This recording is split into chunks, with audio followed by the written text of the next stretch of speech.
Big torch has landed on these shores, and we are watching it go round the country interminably. It started in Cornwall. That's because they flew Ryanair, and that's actually that's their London airport. London, Cornwall, we're landing in, and then it's going around the country with various people carrying it aloft. Yeah, little Will.I.am. Yeah. Carried it. He's only miniature, half a Corbett. Is he? Yeah, half a Corbett. Half a Corbett. Is that how we measure celebrity now? Yes, and it's very heavy for him, but he's been carrying it. Can we just call him William?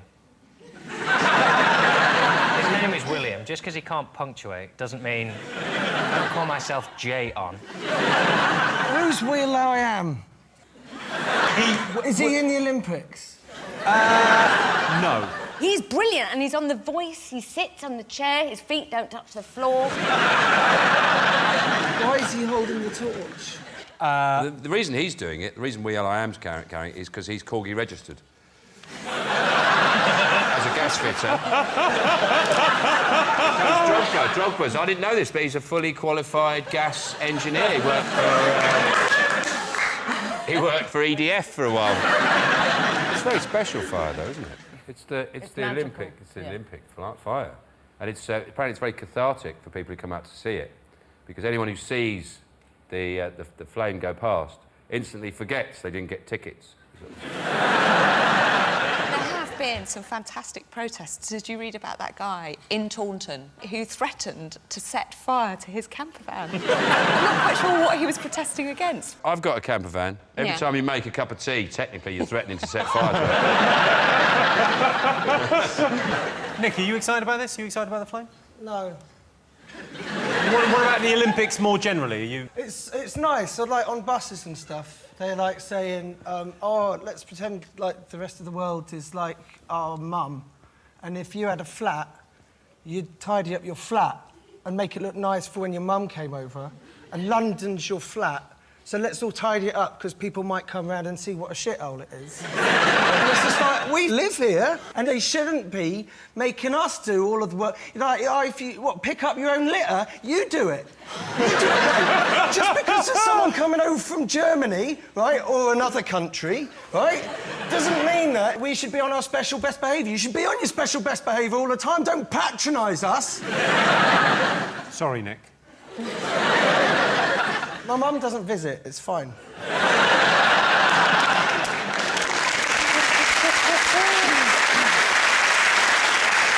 I like the fact that Sean's got Nick on his team and John's got David. It looks like we're filling a quota of homeless men.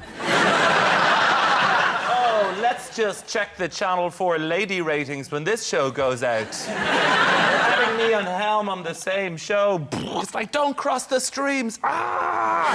This is the sexiest thing that's ever been on TV.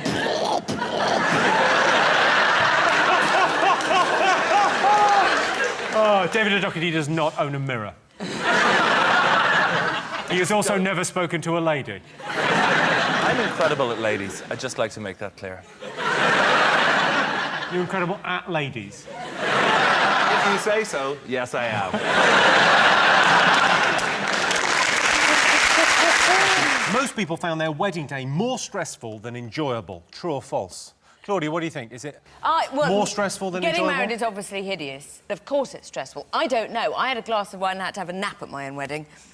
I can't drink wine, I fall fast asleep. Really? Yeah, I had to sleep in my dad's lap. Looked weird. It's stressful just going to a wedding. Everyone I've been invited to, because I'm single, you get sat on the table with all the frigging single people. I will put the couples together and we'll have a table full of twats and we'll all watch them. They're not single people, John, they're children.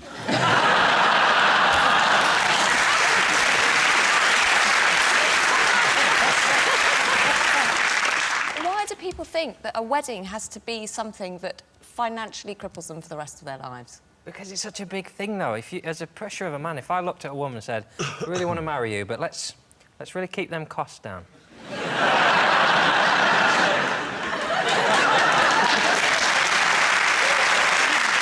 Can I just say for the record, John, that I do think at some stage you will say that to a girl. Are you married, Kate? I am married, yes. You are married. I give you a quick Google Would you? before. Oh, you did? I did. I Googled you before. And I read that you enjoy being nude.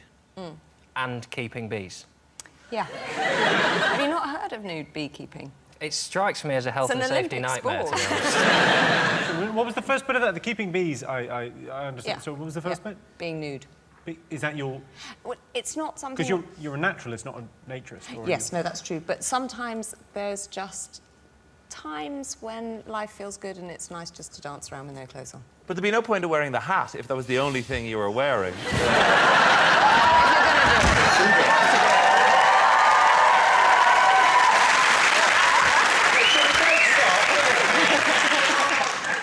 Don't finish. I want to see the circuitry. I want to see that bit at the back where you switch him on. You actually turn me on around the front. Top animal people wish could speak. Well, I think they would say their own pet. I think most people would prefer to have a conversation with their cat than they would with their husband. Are there problems at home? I would like an otter to speak. I don't want it to be an obvious animal. I don't want it to be like a goldfish, even though I'm a goldfish whisperer. Sorry, you're a goldfish whisperer. I have had a goldfish for literally 11 years. OK, I'm going to say now, and I don't want you to be unhappy with me, but I'm going to say your husband has been replacing that fish on a regular basis.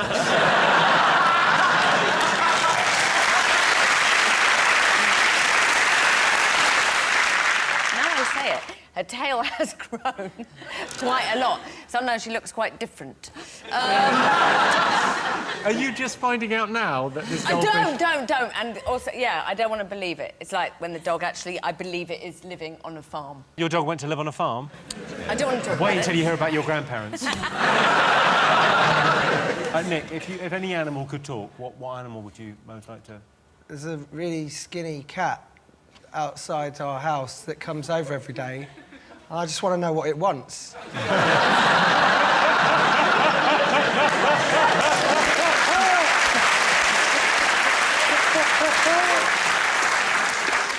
If that dog that won that talent contest a few weeks ago, that could talk, that would be just... Can I please go back to licking my balls for 6 hours a day?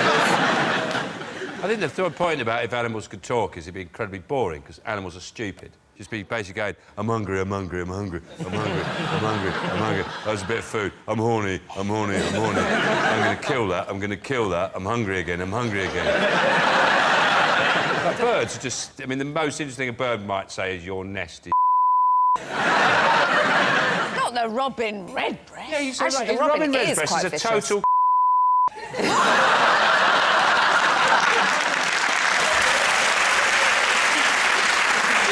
I've always thought I wanted dogs to talk, and then I suddenly realised it'd be really degrading for them.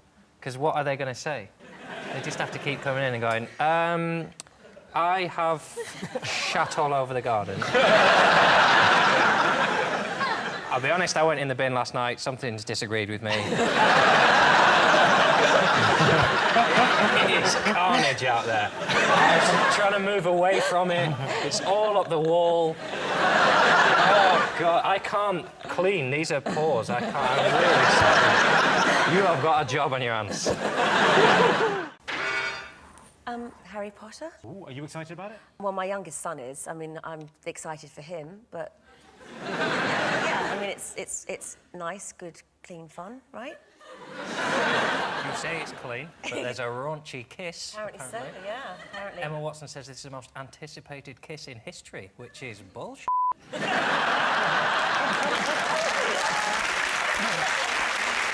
it's such a huge obsession for people. I mean, I took my youngest son, we went to Universal Studios, and you can kind of get your head around it when it's like an 11-year-old wanting to wear the, you know, Hogwarts cape and the tie and buying the wand and getting on the ride with all the gear. I mean, it's a bit weird, but, you know, you've got grown-up people. I mean, there's a certain type of person that goes to theme parks as a grown-up on their own, I think. There's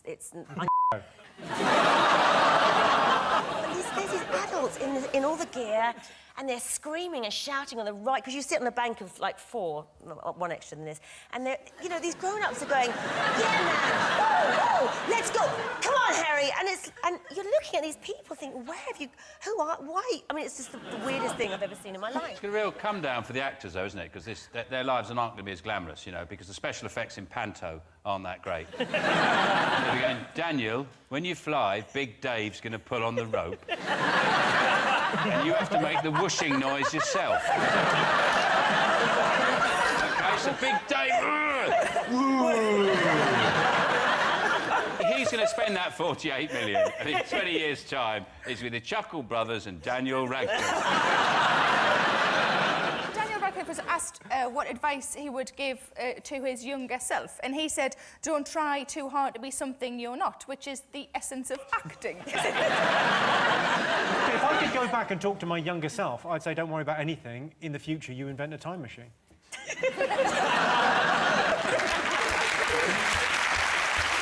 It is bad news for British industry, because one of the things you have to credit J.K. Rowling with, she insisted the films be made in this country. So all those films, largely, British crew worked on them, British production houses. Well, maybe she should write another... She should string it out a bit. That would be a good thing. No, she didn't. Well, you know it's not. You know she didn't write it, don't you? You know that, don't you? Is it?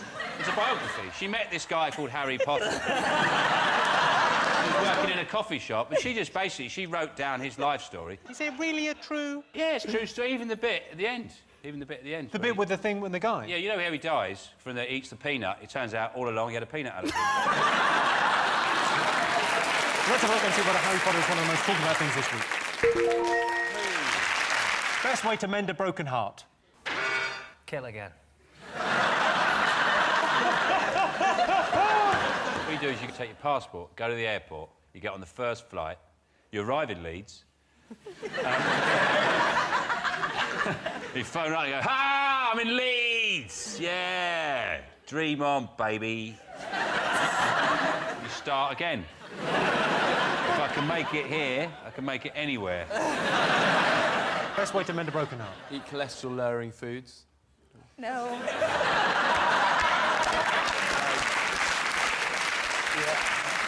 It's a practical survival guide. Is it, eat trifle with your hands? Can I ask, in all seriousness, have you eaten trifle with your hands? Yeah.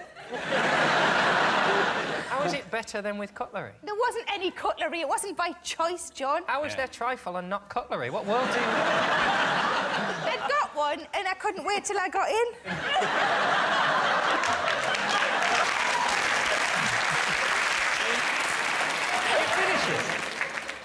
I got the most of it in. There must be a point when you've kind of had enough and you're just covered in trifle and you've got half a trifle left. You think, oh, no.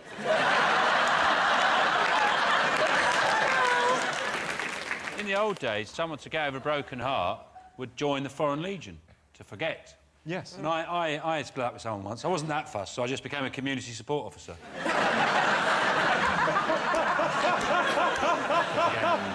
To forget, Brian. I'll give you a clue. You were quite close with the going to Leeds thing. Find yourself, like, gap year, travelling, backpacking. I'll give you that. What are you talking about? That's the name of our first round. It's our panellists' job to guess the British public's top 5 most popular talking points. John's team, what do you think the nation should be talking about this week? Alex Salmond has launched his manifesto for how Scotland will cope after independence, and I can speak with some authority on this because I own a Proclaimers album and have seen Trainspotting. Well, do you need any facts on Scotland? Have you been to Scotland? Do you like it? I've been to Edinburgh. It was fun. I didn't understand anything, but it was nice. And people were like, "Oh, you must have haggis. You must have haggis." It's crazy. It's not crazy. It's just unnecessary. I'm confused by the whole Scottish thing, though, because the world is. We don't understand. So Britain, because Britain is not a country, but then you guys have a national anthem that you sing as Britain, and then you get medals as Britain in the Olympics, but then you're not a country, which is cheating technically. This is just me asking on behalf of the world. We want to know how it works. Because we didn't know that Scotland wasn't a part of it because they use... Right, they are, but they're going to leave. Or they might. To go where? They can't go anywhere. Where are they going to go? I don't understand this. This is confusing.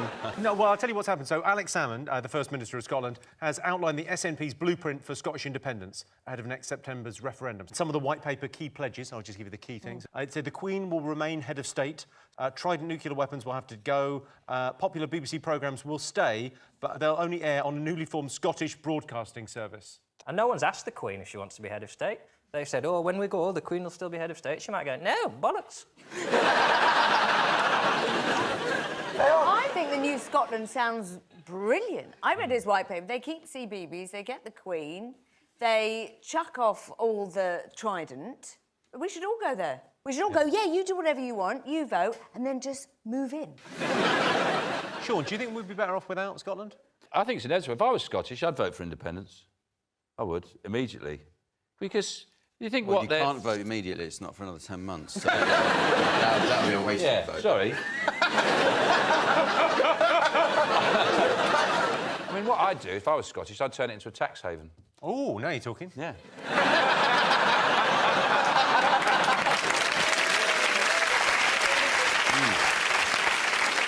Not everyone in Scotland is for independence. Take a look at some Glasgow Rangers fans and what they think about it. Oh, it's Scotland, it's a twat, it's a twat. Oh, it's Scotland, it's a twat, it's a twat. Why is he a twat? Because he wants to break up the union, and he shags grannies. He's a granny shagger.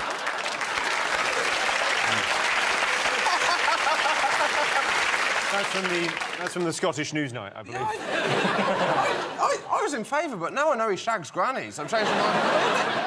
I don't have any time for independence. When I grew up in the West Country, and there was the talk of Cornish independence. Only among you and your friends. No, I was from Devon, so I don't think... It's the same. That's the most offensive thing you've ever said. Not even close. Don't Devon want to be independent as well? No, we can't. What do you mean you can't? Well, we're in between Cornwall and That Britain. doesn't stop you. Look where France is, between Spain and Germany. You struggled with that one, then, didn't you? Really, the analogy I use is it's a bit like a relationship. And I'm beginning to feel like a bit of a spurned lover in this thing, you know? You know when you're in a relationship and the other party says, oh, I don't know if this is right anymore, I feel like saying, well, if you don't want it, go. In fact, you know what? We should do it not on whether you keep the pound or nuclear weapons, do it on music, right? We keep the Beatles and the Rolling Stones and the Who and the Jam and the Clash, and they can take their Best of Delamitri CD and stick it up their arse. It is like a relationship. I think we should dump them first. Yeah. You know when you know you're going to be dumped and you think, if I get in there first, this is going to save a lot of face? Because I think otherwise it's going to be David Cameron turning up at Hadrian's Wall drunk at 3 a.m. going, fuck you, are you shagging Denmark? Is that what you're doing? Instead of independence, they should have, like, a trial separation period. See how it goes. Well, couples do it, yeah. And for a year, we don't go up there. And they don't come down here. And do we view the Welsh as like our kids? We've both got equal We get rights? the Welsh every other weekend. Yeah. Strictly, I would be for the union, but if it means we don't have the guy on the co-op adverts who says, good with food, then I am willing to change my vote. Because there are 4 O's in that sentence, and he just willfully ignores every one of them. And then has the cheek to say he works for the co-op. Well, by your rules, mate, you work for the cup. Chicken cheese. Let's have a look and see if it's up there. Yes! Alex Salmond has unveiled the SNP's plans for Scottish independence. Following independence, the BBC would be replaced by the Scottish Broadcasting Service, leading to new Scottish programmes such as No Cash in the Attic, Doctor Who You Looking At, Dragon's Crack Den, Q Ockeye, and Skagpuss. What have the nation been talking about over the last week? Faster trains. Faster trains. Between Manchester, Leeds and London. Manchester, Leeds and London. You're going the long way round, aren't you? Well, you know. They can't get the one that they're doing now on time, so are they going to make it 1 hour and 6 if they can't do it in 2 hours from Manchester to London? I'm quite happy with 2 hours to Manchester. I think you need a little bit of time to prepare yourself for going up north. I don't like this fast train because I don't like being early. I'm going to, you know, because it takes an hour, you're going to be early, you're just going to be hanging about. Get a slow one, keep warm. I don't think you will be early because it's not going to be built for 20 years. Yeah. 2033, isn't it? Yes, it's going to be finished in 2033. I thought we'd be teleporting by then. I haven't got jetpacks, I don't want to be alive, let alone clinging on for life in a super fast buffet car, like. They're saying it's for, like, European business people, though, that are coming over. But surely if you've had, like, a flight from Moscow, you're not going to land and then go, how much to Manchester? 2 hours. F*** me, I'll go back. Where's he going back to? Don't know. Is it really going to go 260 miles an hour? Yeah, that's what they're saying. It's a shame, because you're not going to be able to stick your head out the window anymore. It'd be too dangerous. I used to love doing that. I did it all the way from Cardiff to Bangor once. God knows how many insects I ate, but I was... Too fast, isn't it? Too fast. You'll have to change train impressions for kids. Like, it can't go... Won't do that, will it? It'll just go...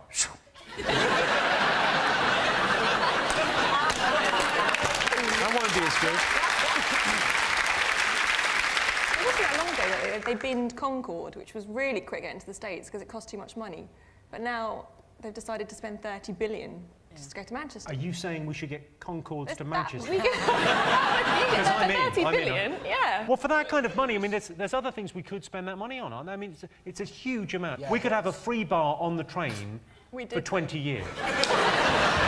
Instead of building a train line, why don't they have that thing in supermarkets where they send the money down a tube? That thing where the money pops up in a tube. That's so quick. Why don't they just build one of those? Just goes, supermarkets? Those things, they come up in a tube and it's like a plastic thing and they open it and they put all the money in and then it goes doof, and then it appears somewhere else. So they put the money in, they screw it, then they pop it in a tube, doof, it's gone. Literally seconds, and then you can hear somebody in the distance going, oh. Why not a massive one of those?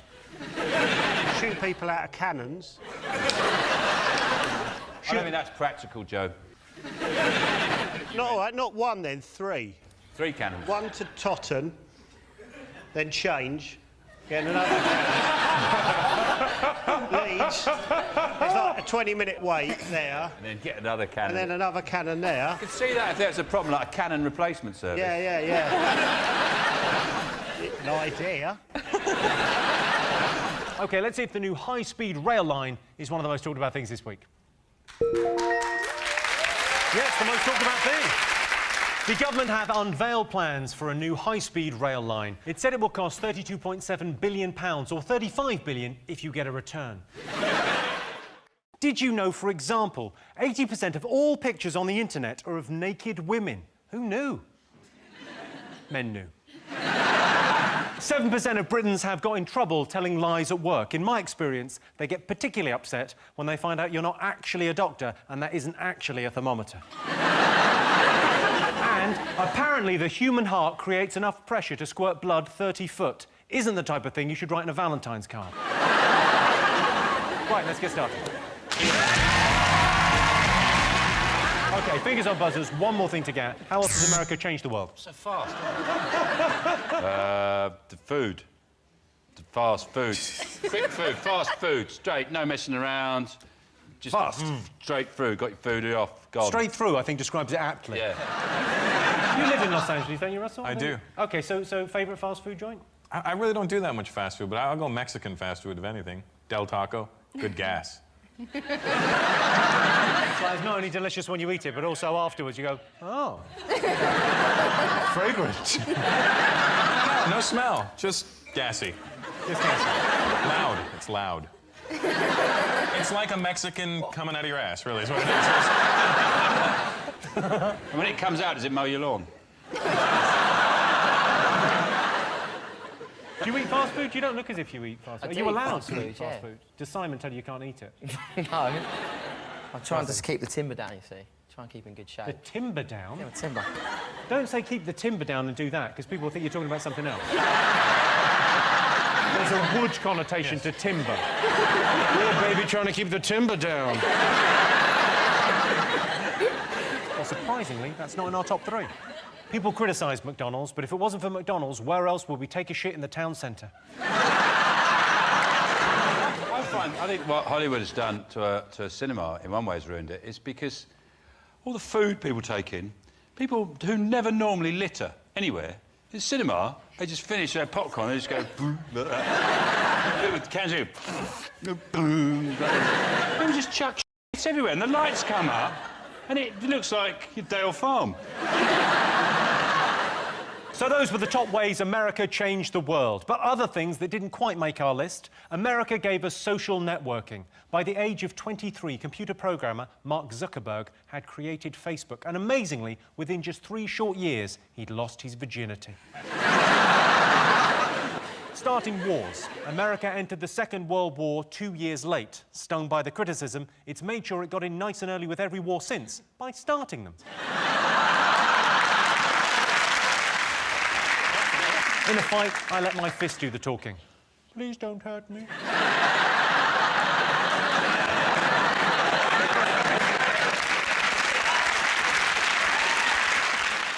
Right, it's been Valentine's Day, hasn't it? I imagine people are talking about love and all that stuff. Who did you send a Valentine to? I didn't, no. I view Valentine's Day like the Polish food aisle of a supermarket. I don't really know what it's for, but I like to look at it.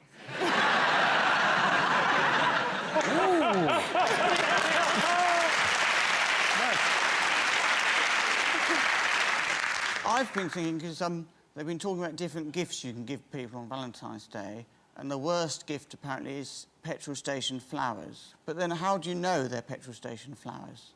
I mean, you can't actually, unless, of course, they've all been mangled through that night hatch. But also, it gets a bad press, the petrol station flowers, because if you buy flowers in a florist, there's no petrol or packets of Maltesers or anything. So actually, I would rather receive petrol station flowers from someone, because then I would know that I had a discerning lover who shopped at flexible shops.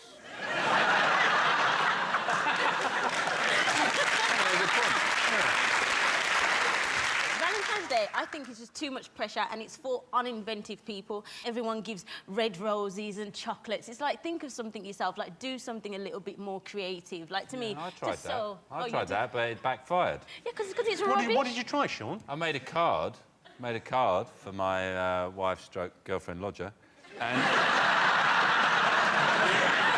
I made it myself, and she didn't like it. That's sweet, though, no, that's... Yeah, but I do. better. So what it is, I cut a picture of a heart out of a cigarette packet. Creative. On a card. Isn't that the thing about Valentine's? Valentine's is that time when you can tell people, you know, if you like them. I don't know if do you read Heat magazines? Anyone read Heat magazine? Is that the magazine that reviews different boilers and legging jackets?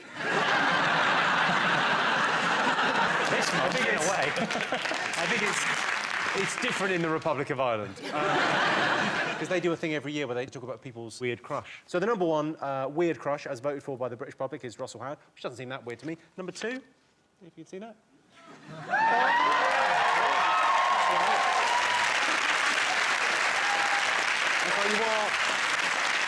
You are a weird crush, which is such a terrible backhanded compliment, isn't it? So it's like saying you don't sweat much for a fat girl. Weird crush is also John's signature lovemaking style as well. They sent me a badge. I think it says something on it like, not quite weird enough. I mean, what a chat-up line that is. The lady's just looking for a man who says, I'm mental, but not very. I can't help thinking, you know, if you look at this panel, there are 2 people who are single who might get on quite well. Or we've got Janine. You're single, right? Stop me, I'm really embarrassed. Like a playground now. 2 plenty John. Yeah. She does. Clearly she does. You're just not weird enough for me, Jamelia. Just get on with it. Just, you know. Get down to business. I haven't got, yeah. And it is a business with me. Every bloody week. You're going to feel pretty bad when 1 week I come in and I'm in a relationship and there's nothing to talk about. Me and Sue. Sue and I. I can imagine you getting into a relationship where you're one of those couples that talk about, well, Sue and I think. Even on the show, if she wasn't here, you go, so what have people been talking about this week? And you go, well, Sue and I have been talking quite a lot about beef burgers and I won't Valentine. be doing this show if I have a relationship. I ain't leaving the house, I ain't doing gigs. Comedy's just one bit. I mean, you two are in relationships. You only do comedy because you're not really happy in them.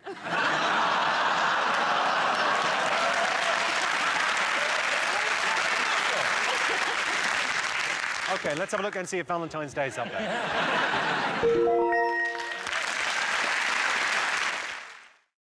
What have people been talking about over the last week? What do you think, Natalie? The guy who did the nearly marathon full skydive thing. The guy who did the nearly marathon thing, Well, it was 24 miles, wasn't it? Well, it was, so it's yeah, nearly a marathon, isn't it? It was 23 miles up, though. That's not... I mean, traditionally how a marathon is run. I know, but it's the same, near the mileage. Like that. You just dropped me from 26 miles. I reckon I'll break the world record as well. Yeah, like that. Suck on that, Paula Radcliffe. I don't mean that. When I first see it, it's... Because there's so much cockney on that side. Do you know what I nearly said then? When I seen he done it. And that's because... When I seen he done it? When I seen he done a thing out of the scar, I was like, f***ing hell. When I saw he done it. When I saw what he done fell out of the sky and ting. Because initially, when you watch it, it's amazing. Once the footage of it, I thought, that's amazing. And then I thought, actually, you just ruined Alton Towers for yourself there, haven't you? What he's done for the rest of his life now. Do you go on Nemesis? No. Fell out of the sky, you dick. When he fell out, I was really disappointed when he said, I'm coming home, or whatever it was. He said that I thought all Austrians spoke like Arnie. He's the only Austrian I've ever heard before. And I was like, I'm coming home. Get ready, everybody, here I come! Let's have a look at Felix in action. What I don't understand is, why has he got handles on that thing? He's going to fall off it anyway. Why has he got, like, safety mode? Oh, careful, he's going to fall off. And to be honest, I wasn't impressed with the whole feat in any way. It's just falling. Any idiot can fall. I can fall any time you want. And he's got a special suit. If I had a special suit, I'd fall over pretty much all day long. I don't see what the impressive thing is. Well, the impressive thing is he didn't die. You know that suit was $200,000. You could try and get hold of the receipt for your next tax return.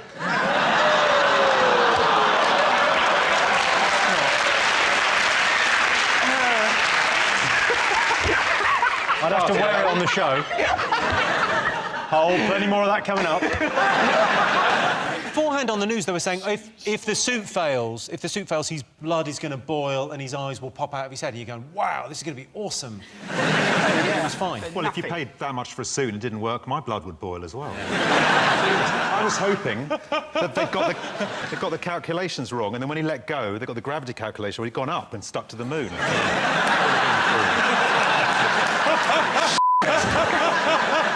should have had a better suit on as well. It should have had, like, big flares and go faster stripes on it. It should have had just written on the back, F*** off! Or a trampoline at the bottom. You could just bounce. Trampoline, he could have broken the record twice if he'd had a trampoline. Or when he jumps out of that thing, there's somebody in there and they push an anvil out after him.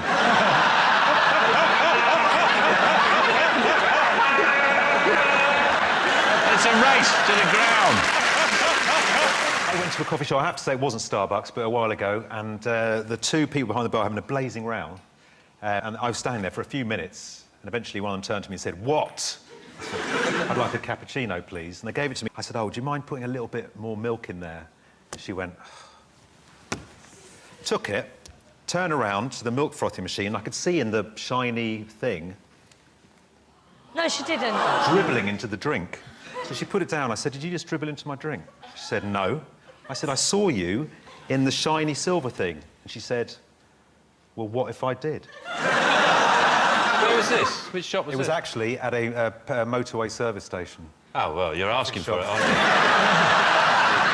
It wasn't a Wild Bean Cafe, was it? No. Because don't break my heart. That just Wild Bean Cafe, gourmet on the go, wonderful. If I do get married, that's where we're having our reception. They are one of the few places you can have a coffee and watch women getting their tits out. Those are mothers breastfeeding, Nicky.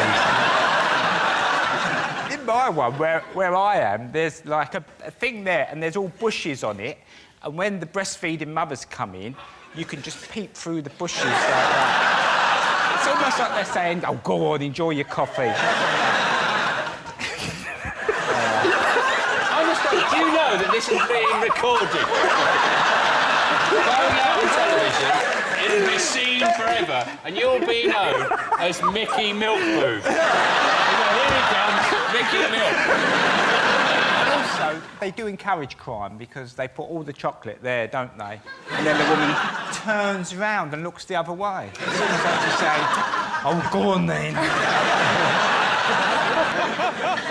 I think, though, that it's different, you know, a huge corporation like this. I mean, what I would say is if you do go into a Starbucks, you know they do that thing, goes, would you like your name on the coffee? You know they do that thing now? You say, yeah, I'd like my name. Can you put the name of taxpayer on the coffee, please? And then go, coffee for taxpayer. Just do that. Just keep doing that. Every time you go into Starbucks. Most people would rather host a house party than go to one. True or false? I don't go to many house parties anymore. I go to a lot of fourth and fifth children's birthday parties these days. I don't have kids. I just prefer the food and games they play. I like all the stuff about parties. I like doing a big shop and putting loads of nibbles out. And then this is true, I genuinely realise I haven't really invited anyone. Because I don't really like people in my house. It's that bit when you go to text people and you just think, oh, I don't like you. I don't mind you, but not in my house. If I invite you, I'll have to invite him. Yeah, and you'll bring your girlfriend and touch each other and talk about it. Come to my house and fiddle in my conservatory, not on my snacks. You want to be in love, you stay at home and cater for yourself. Bloody travelling chef for your sex games. Don't put that on the invite, though. I had a party a little while ago at home. Did you? It was my daughter's second birthday. What it is with toddlers, your parents can't leave 2-year-olds, so you have to invite the whole So everyone you invited family. had like a +2? Had a +2. So they can't get there. No, they can't get there. No, but when there's 5 or 6, they can be dropped There's off. a £5 for the cab. They can You've be got the dropped address. off. Why do people nick remote controls at parties? Hang on, I'll ask Mickey. I bet he has. Because you lose yours and you think it might work. It'll work a go. Do you think you might have lost it? No, I've not lost it. Do what I do if ever I drop a piece of hash. Turn all the lights off and you get down on the carpet with a torch and you just go across the carpet. Mickey, they're going to take your kids away. 9 times out of 10, you'll pick it up.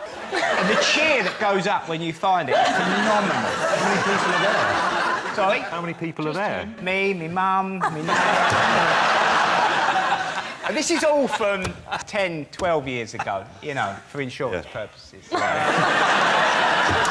What is the latest you've ever left a party? It was my birthday recently, and I was out until 4 a.m.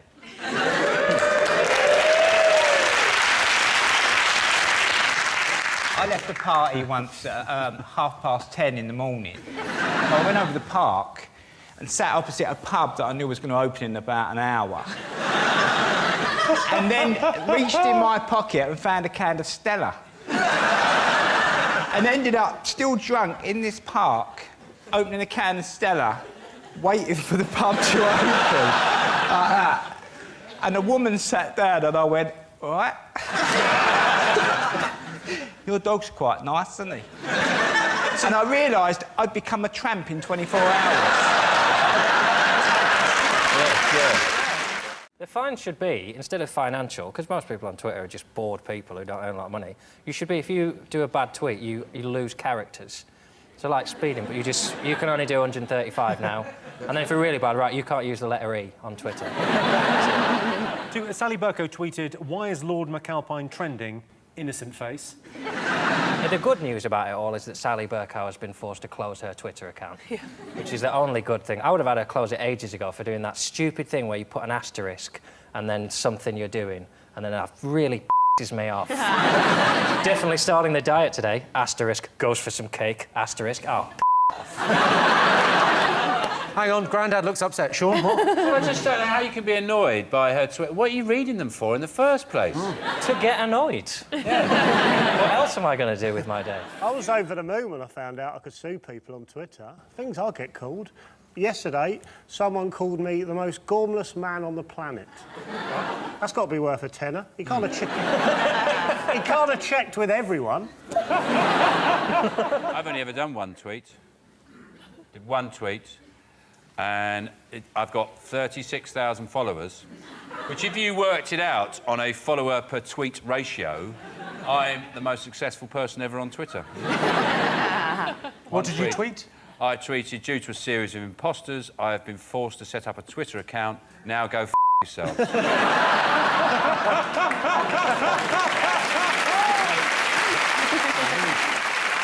I'd love it if you got into Twitter. Really, there's times I think about you in the week, and I just think... I just don't know what you do. There's times I think... What do I do? I'd love to know what Sean's doing. Sit in a tree and spit at pigeons. So what do you think I do, John? That's one of the things, I just have no idea. I can't imagine you eating food. What do you mean? Can't imagine you going for a run or watching TV. I just imagine you in a dark room, sort of softly lit, just your face, staring at yourself in a mirror. Growling. I do stare at stuff, yeah. 28% of people think the government is hiding evidence of aliens. You shouldn't even be saying that. For Christ's sake, Jimmy, that stuff should be kept under wraps. Listen, the truth is out there. Man, you can't put that out there and blow their minds. Yeah. They're not ready for it, Jimmy. I can't believe you said it. Well, for now, OK, remember, if I get assassinated... 28% of people think the government is hiding evidence of aliens. True or false? What do you think, John? I've been saying it. I've been saying it for 10 damn years. Ain't I been saying it? Finally, an accent that goes with that shirt. I think if anyone is throwing insults about clothes, it shouldn't be you tonight. Why are you wearing that? Because I thought we weren't allowed to talk about it. Because, you know, sometimes when someone's a bit weird, you can talk about it. And then when something's so weird, everyone goes, is he all right? God, wear a waistcoat. What's the matter with that? It's nice. It just looks ridiculous. Back to aliens. Do you believe in aliens, Ballet? I don't, and anyone who does is a knobhead.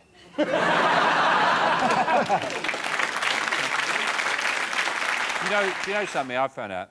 That, you know, when you buy ham in the supermarket, in a packet, there's cameras in there. When you look at the ham, oh, what's the sell-by date on that? There's somebody watching you in, like, a government office somewhere. They're all just shocked. They're all going, why isn't this on the news? Because they won't let it out there. So that's the kind of games they're playing with us. Once you know that, the aliens thing doesn't seem so weird, then. No. Apparently we've got a sound problem. Hang on one sec. What's the sound problem? Well, obviously, they're trying to shut us down, aren't they? No, you're not fucking taking me!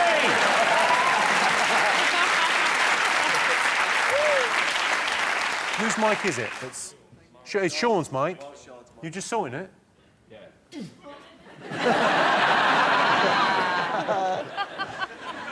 If this isn't proof of what I've been saying... yeah, let's shut Sean up.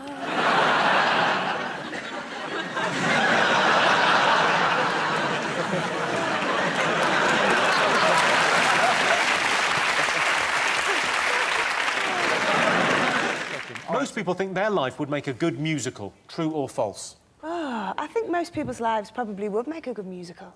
No, they wouldn't. Most people's lives are boring as shit, aren't They're not, though. They're not. Maybe the individual, but families are always really interesting. There's always skeletons and scandals, and every family's got that, right? Yeah, true. Favourite musical? Sean? I don't really like musicals, to be honest. Do you like anything? I do. I like loads of things. Love rice. I like books. I like music. What music do you like? Well, all the good stuff. What genre? All the good genres. Do you like rock music? I like rock music, yes. OK, well, I would like to invite you to come and see Jesus Christ Superstar next year. Oh, thank you.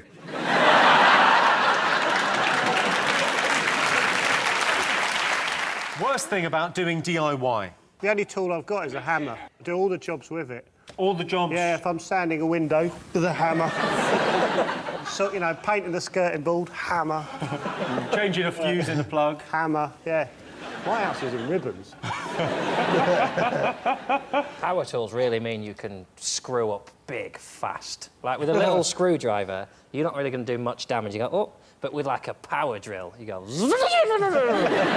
Wow, 30 seconds and I have ruined that whole wall.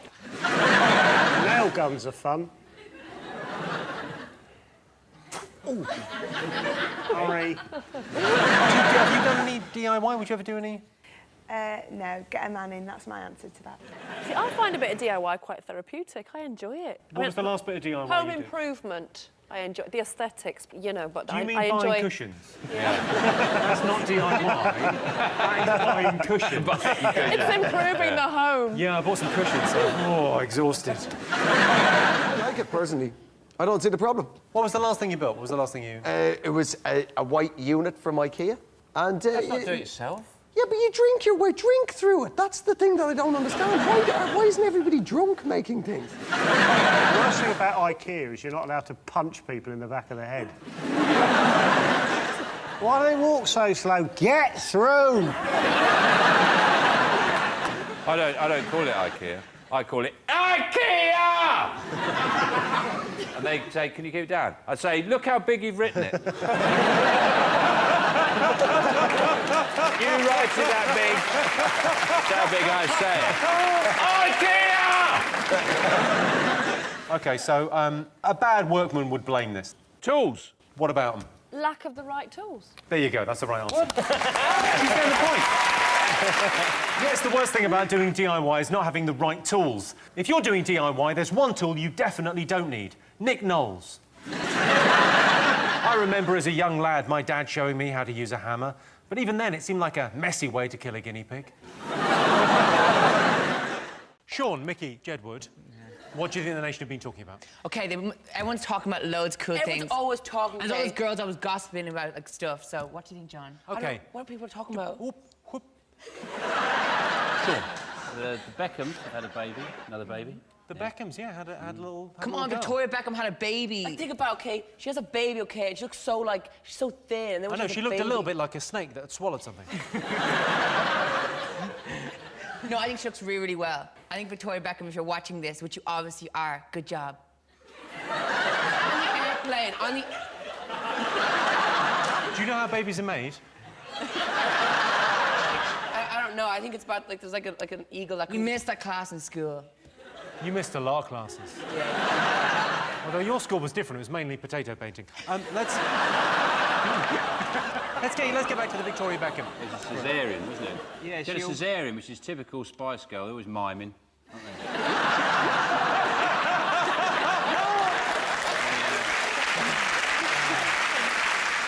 She's had 4 caesareans. Yeah, she might as well just put a hinge.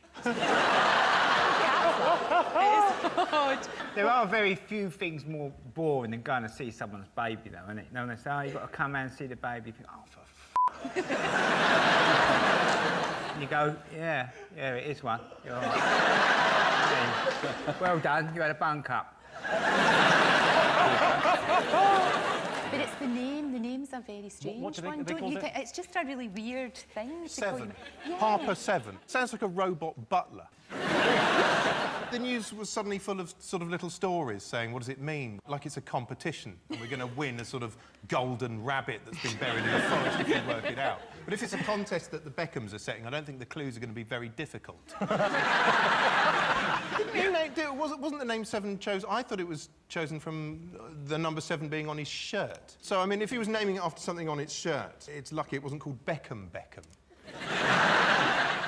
How did you come up with your name? Edward. You didn't come up with your name, did you? We didn't care when they're calling us it. The Sun came no, up with it. Our fans came up with our name. News of the World came up with it. You're not in Home Alone. Stop doing that.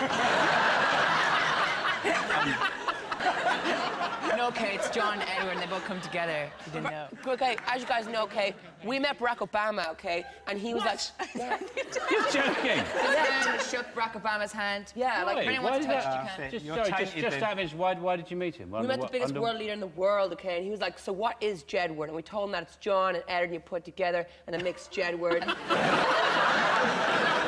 But why, was he lost or something? How did this happen? Yeah. Barack Obama opened the wrong door and get lost. Go, what's going on there? And he switched the light on, and you two are there. How did it happen? You told him the Jedward story and he didn't go back to America and say, from now on I am Obama. All the biggest people in Ireland were there. Daniel Day-Lewis was there, Gabriel Byrne was there, we were there. He skipped everyone, walked straight to us, and Michelle Obama was there also. Bono wasn't there. Yeah, he was too He cool. was on tour. Bono was probably in your dressing room going... Can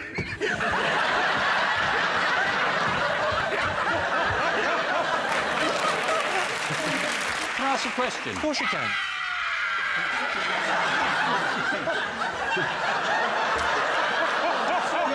That's not going to change anything. You'll be surprised to find that my memory is not wiped out by that. Yours maybe. But do they not hit kids in Ireland?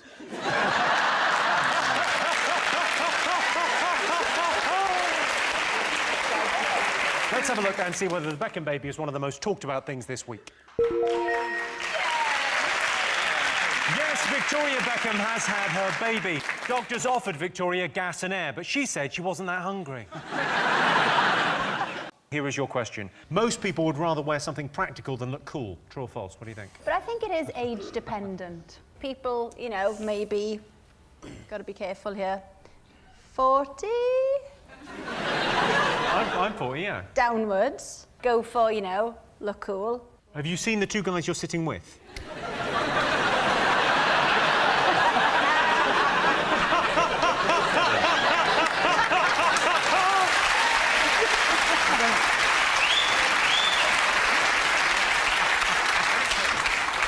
You suffer for fashion. Do you wear heels? Do you wear uncomfortable things to look good? Mm-hmm.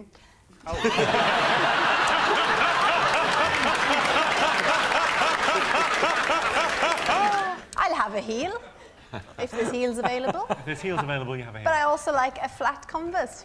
I really want to say I've got a rocket in my pocket in your accent. Do it. I got a rocket in my pocket.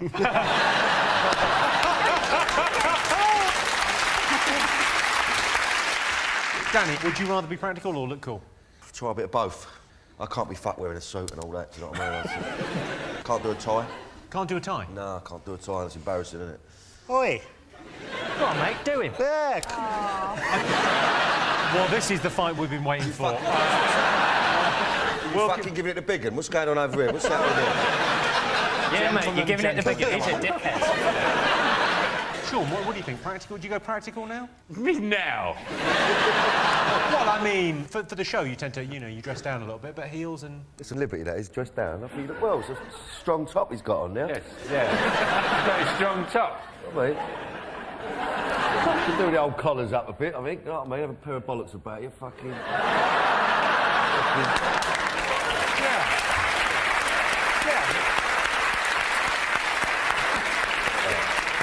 That better. You look like you're ready for a tear-up now, you know what I mean? Like... Oh, crikey, crikey.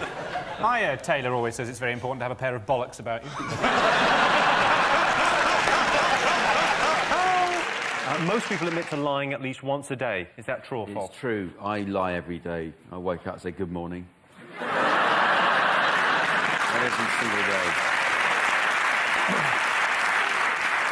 I lie all the time. I like lying. I love it. You lying now? Yeah. By 9 p.m, I've lied 900 times. Women lie especially. I don't mind about getting my... I'm on the pill.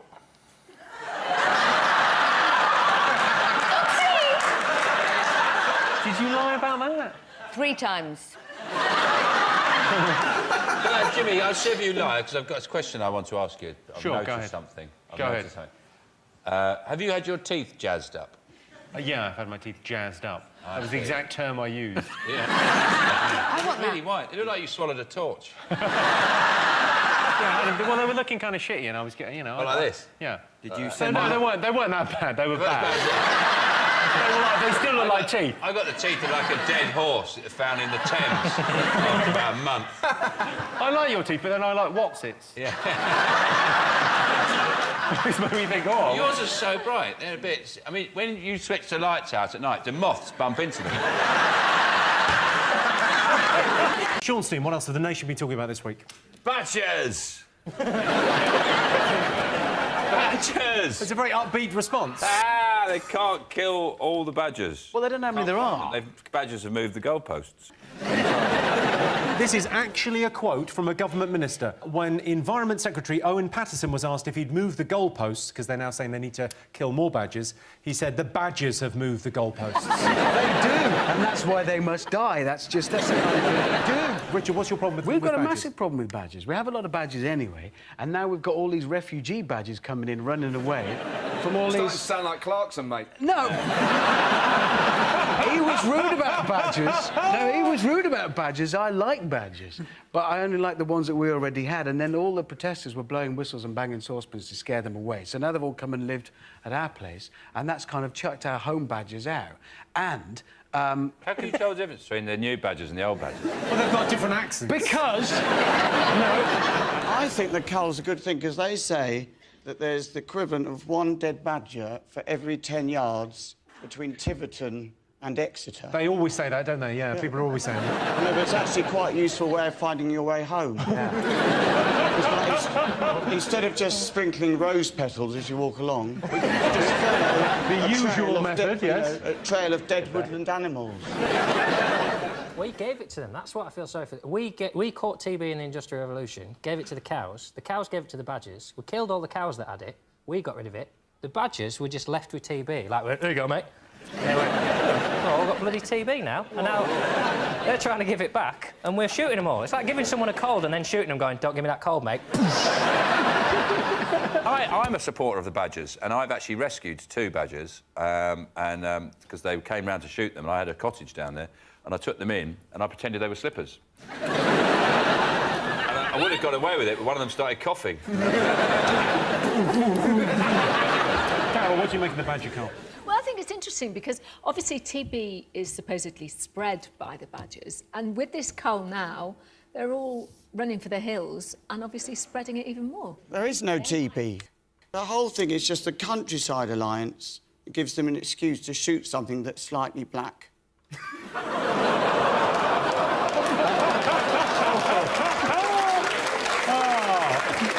Why? There's no TB. Do you think the reason people are so upset about badgers is because they're like our pandas? You know, people are feel very, very fondly towards pandas. Do you think people see them badger as it's like a shit panda? They are a bit like pandas, because I love watching 2 of them shag. What, a panda and a badger? Oh, no. 2 badgers having sex, not anything weird. You like watching a couple of badgers? Because there's 2 pandas up in Scotland they're trying to get to have it off. Yeah. So if people like watching pandas having sex, people might also like to watch badgers do it. The badger might help, because the badger could be like a fluffer for the panda. Then the panda comes in and takes over. Sure. Panda just goes, out of the way, sunshine. I'll finish this job. Let's have a look and see if the badger cull is up there. John, Patsy and Jack, what have the nation been talking about this week? Is it Wimbledon? Did you go this week? I went to Eastbourne. You went to Eastbourne? It was really good. Really? So you went to Eastbourne, not Wimbledon. Do you have a problem with your sat-nav? It was a really brilliant match. I saw Venus Williams. How did you cope with the screaming? Where, in Eastbourne? At the tennis, when they hit it and they... Screaming? Grunting? They're trying to ban it, aren't they? They're trying to ban the noises. Yeah, they are. They said this week it was OK, it was better for concentration and stability to grunt. I have to watch it with the sound down. I can't be doing with it. If you turn the sound down and do your own noises, like boink, boink. I imagine that the ball boys are little gremlins, and then when they come out to get a ball, I go... Oh, yeah, yeah, yeah, yeah.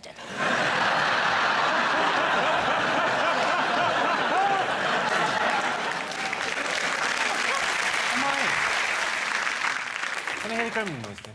Oh, yeah, yeah, yeah, yeah. Sometimes I go, my ball, my ball, my ball.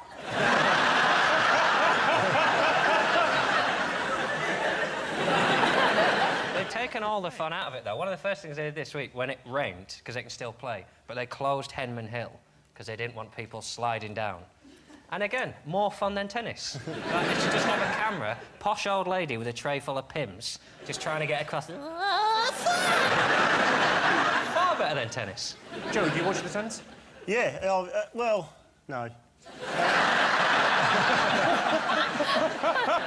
I used to watch it, but in the end, it's the same thing. It's just different people winning. It's the same every time. Oh, you won that one. Does anyone think Andy Murray's going to win? Of course he's not going to win. We always go through this shit every year. He's never going to win.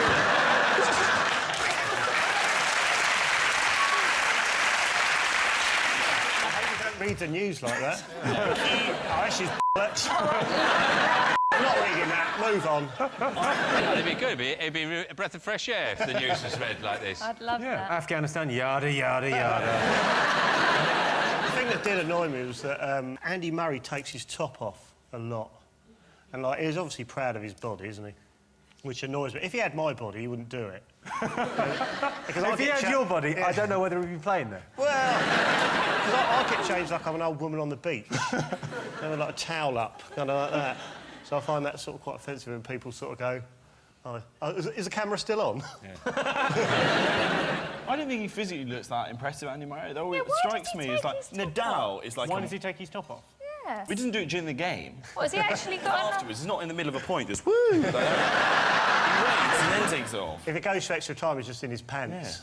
Yeah. I always think he looks a mess, because, like, Nadal is incredible. Like, he's just a physical Adonis. And Andy Murray looks like a heroin addict that's shoplifted at JD Sports. He's pathetic. And, like, when you see him next to Nadal is just the perfect man, because he's really strong. He's got these big pistons of arms, but then a really nice little boyish face, sort of very hamsterish features. Like, imagine if you were with Nadal, he'd be, like, 2 hours of, like, rampant, ferocious sex, and then afterwards, just make you Eggs Benedict. Does anyone... Do you fancy a game of who's got a crush on Nadal? Fancy a game? Oh, look, I've won. Let's have a look and see whether Wimbledon is one of the most talked about things this week. The most talked about thing this week? What are you talking about? That's the name of our first round. It's our panellists' job to guess the British public's top 5 most popular talking points. John's team, what do you think the nation have been talking about this week? Is it the X Factor? There's a new TV show, Jimmy. It's a brand new show. They call it the X Factor. Right. And they get these singers, and it's too early to tell what's going to happen next. Also, you use the word singers in inverted commas. Yeah. I've stopped doing them, I just do it with my speech now. These singers, or professional crying penises. They're crying already. It's going to get worse. It's not... They're not even crying when there's bad news. They're crying when there's good news. The guy, Ryland, have you seen this, Hannah? The guy, Ryland isn't a proper name as well. That's Ryan with it's Ryan with an L in it for no reason at all. But last week he cried because he got through. He didn't sort of cry, though, because there were no tears. He just sort of went... Sounds like me laughing. Let's take a look.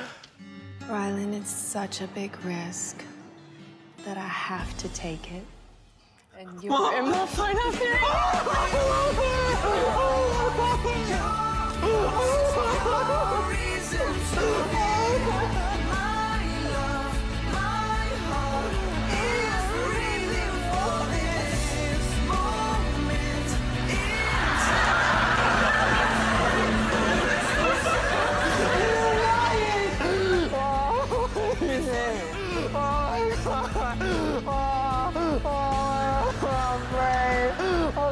Jeffrey! Oh, my God, are you serious? You promised me this ain't a wanker. We could have a right old laugh. We could have a right old laugh. I look awful. We've all been there. That is what I looked like watching Talisa's sex tape. I love that Rylan, he said to Nicole, he said, I'm not crying at you. And he literally, it was a very offensive burst of anguish. He was crying at her, on her, in her a little bit. I wouldn't drink the water around the X Factor. I mean, they put something in the tea, and you can get the most hard-hearted person who'll drink the tea and just go... I just saw a pigeon.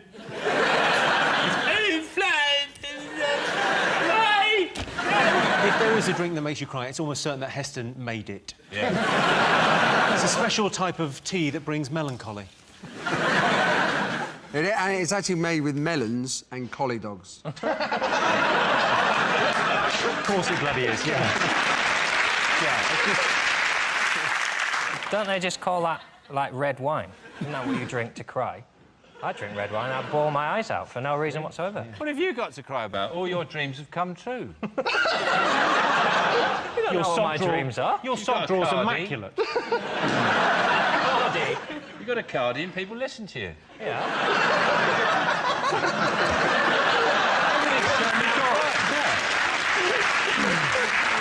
Sometimes I cry because my dreams have come true. Yeah. Wow, you're like a new Ryland. Did you cry when you were the best in the world at something? No. I would lose my shit. Not at all. Like... Well, can I have it then? Yeah. Just want Cheers. one. Don't two.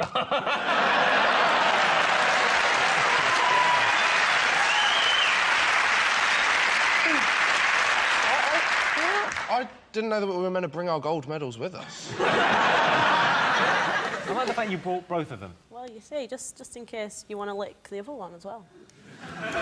Do you lick these? I've already licked your... I've already... And you've Whoa, finish that sentence. I've licked Hannah's gold medal. And Jimmy was there at the time. It was the night that you won. You came on Channel 4 after you won the... was it the 100 and 200 the same day? No, they were a week apart, but I think it was... All right. Let's have a little look at Hannah in action. And surely this is going to be just a question of how fast can she get close to the world record. She's being roared all the way. An amazing performance. Everybody is standing already. She's getting an ovation. The flashlights are going off. The only question is, what time will it be? Can she go close to the world record? Unbelievable performance. She held her nerve with aplomb, and once again, we are saluting a British champion. Where'd you go? Where'd you go?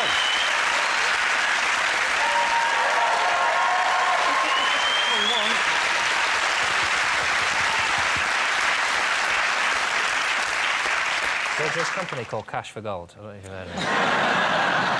You can get an envelope big enough, I think you're set for life. Back to the X Factor. What else? Has anyone been watching? They went to the judges' houses last week. There was this situation where they found a couple having sex in one of the bushes at Gary's house. And they said what had happened. They said, oh, we were just having a picnic and got carried away. That's not a thing. If I'm having a picnic and get carried away, I have a second scone. That's what I do. Never do you go to Pepperami. Well, I'll see you in the bushes. They might have found a flask of X Factor tea. I saw a bit of it, and Gary Barlow says to one of the contestants, like, who's going to buy your records? And obviously the contestants too nervous to say, they just went... But what they should have said was the same idiots that buy yours.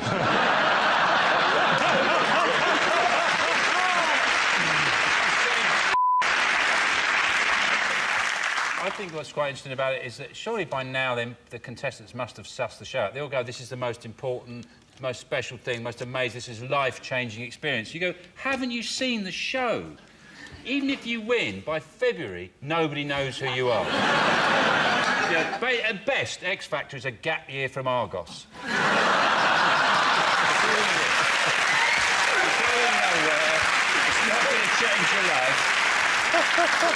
The names of the groups, one of them is called Union J, because they used to be called Triple J, but someone joined the group whose name started with G. So they thought Union J would be the best way to go. That doesn't explain it. And it would be a better name if you just called it, like, JJGJ. Let's have a look at JJGJ. JJGJ. They might as well call them A Slightly Different Direction.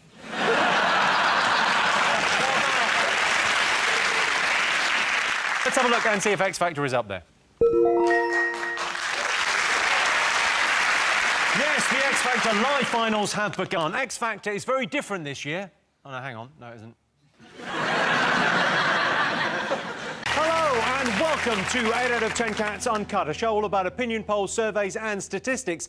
Did you know, for example, students have to apply for an average of 24 jobs before they find a position? Things are tough out there. I met a guy recently who told me he had a first with honours, an MA and a PhD. I said, that's great, but I asked you for a burger without pickle.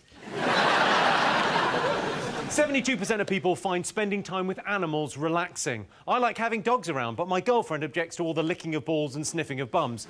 She says it upsets the dogs. And 40% of men worry about getting fat. There's a simple test for men. Look down at your stomach. If it's flat, you've got nothing to worry about. If it's sticking out a bit, you might need to go on a diet. And if you can't see your stomach because your boobs are getting in the way, you've got a problem. What's the nation been talking about this week? Right. What do you think, Joe? Oh, possibly Miley Cyrus smoking a joint somewhere. Yes, Miley Cyrus allegedly smoked a joint at the MTV Music Awards. There she is with the herbal cigarette. Is she going swimming straight after that? Jordan, what did you think of it? You're a pop star. Well, she came out in the news recently and said she's not being exploited. She's actually in complete control of what she's doing, and she's the world's biggest feminist. Can I just say, I literally am the biggest feminist. So if Miley wants to come and see me, she can. Would you put a flea in her ear? I bloody well would. Put a fucking fist in her ear.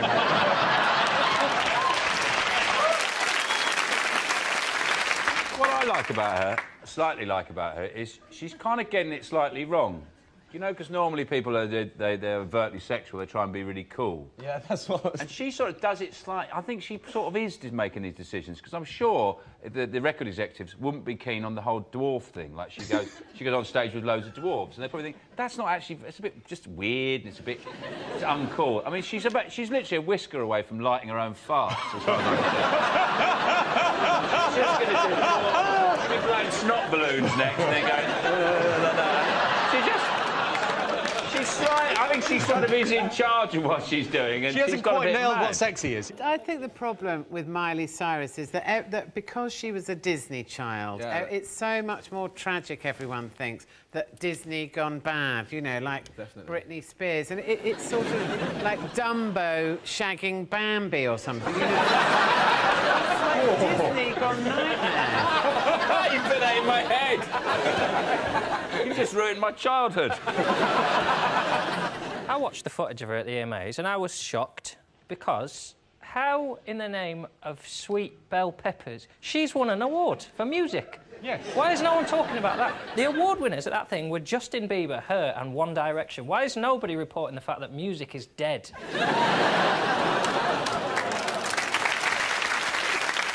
Let's have a look and see if Miley is up there.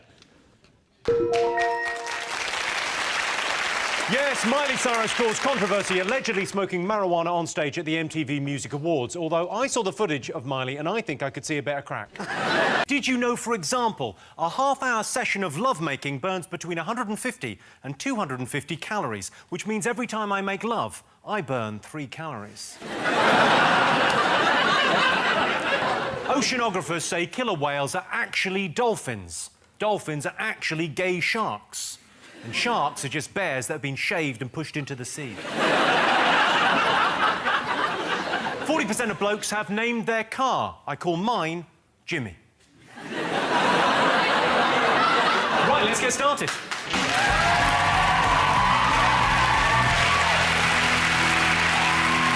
Sean, Holly and Amir, pick a question. Well, I think we have to go for the boxing picture. OK, all right. What do British people prefer, ballet or boxing? I think boxing. Yeah. You think? Oh, for sure, yeah. Who knew Amir was going to go boxing? You know what?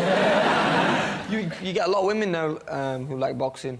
When I fight, 65% of my tickets are bought by women. And I don't know if that's because of boxing or because of me, so I don't know. Yeah. It's definitely the boxing. Women you never think about women going to a boxing fight. It's like women going to a football match. I mean, you get a lot going, but 65%. I've got another shot for you. They're in the pubs now.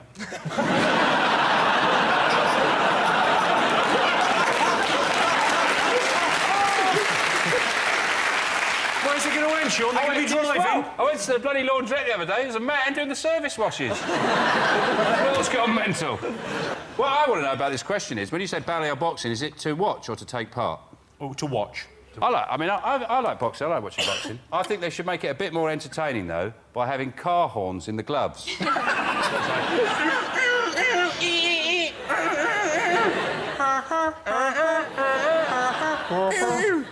Amir, I've got a boxing question for you.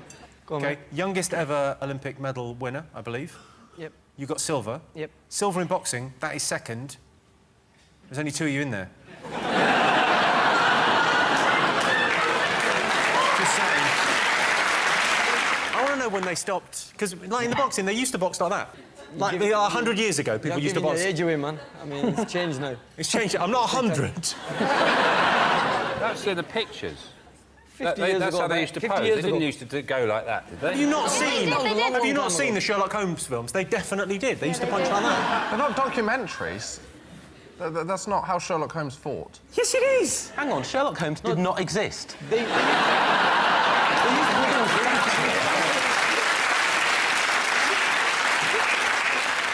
When you knock someone, you've knocked people out, don't you? Okay. In the ring, In yeah. the ring, yeah. That's what I mean. Yeah, I didn't. I wasn't asking you to do something for me. It must feel amazing, but also there must be a part of it when you knock someone out. You're thinking, brilliant, I'll finish work early. Yeah, they always say to me, Mate, I'm off. Yeah, you know. So how quickly do you get home after the fight? Because that's a brilliant point, isn't it? If you knock him out and then you go, West Wing's on. It just depends. It depends what the fight is. Normally, I can be home within an hour. With going to the fight, having the fight and then coming back home, an hour. That would have made a terrible ending to Rocky, which is how soon he was back on his sofa watching the television. Yeah, I'm home, love. Yeah, sort of, love. Adrian! World champion. Adrian, can you make us a cup of tea? So what's the biggest audience you've fought in front of? About 35,000. Yeah. 35,000. Where was that? That was in Cardiff. And was that like, was it an official thing or was it on the street? What's the biggest audience Ballet get? Do you know? Oh, when I did ballet, there was 36,000. And 66% of them were men. So...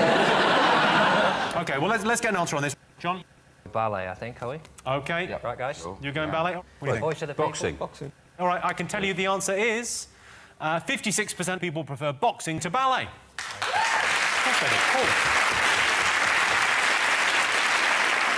For those who haven't seen Black Swan, it's a powerful story about a man who gets a blowjob for going to watch a film about ballet. I'm pretty sure that was my take-home message. John's team, what do you think the nation would be talking about? The snow. Oh, Gemma, straight in there. Well, because it was, like, really changed all the colour of the country and stuff. How do you mean it's changed the colour of the country? Is it quite insightful? No, because when you look out your window, like, obviously there's grass and there's grey buildings and, like, you drive through London, but when it snows, it's beautiful. So I think that's a hot topic to talk about. That's good. It's a cold topic. First reason why John doesn't have a girlfriend, that is. In a continuing series, let's see how high we can get. There's my voice, that's number 2. Hello, number 3. You know, I envy in the snow, in this weather. It's the only time of the year I envy dog walkers. Because I just think, oh, it'd be great, you know, when they have the dog has a crap and you've got something warm in your hand for a bit.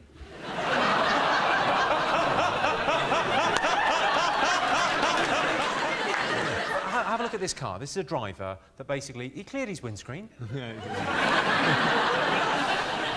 How could he possibly have an accident when he's prepared that thoroughly?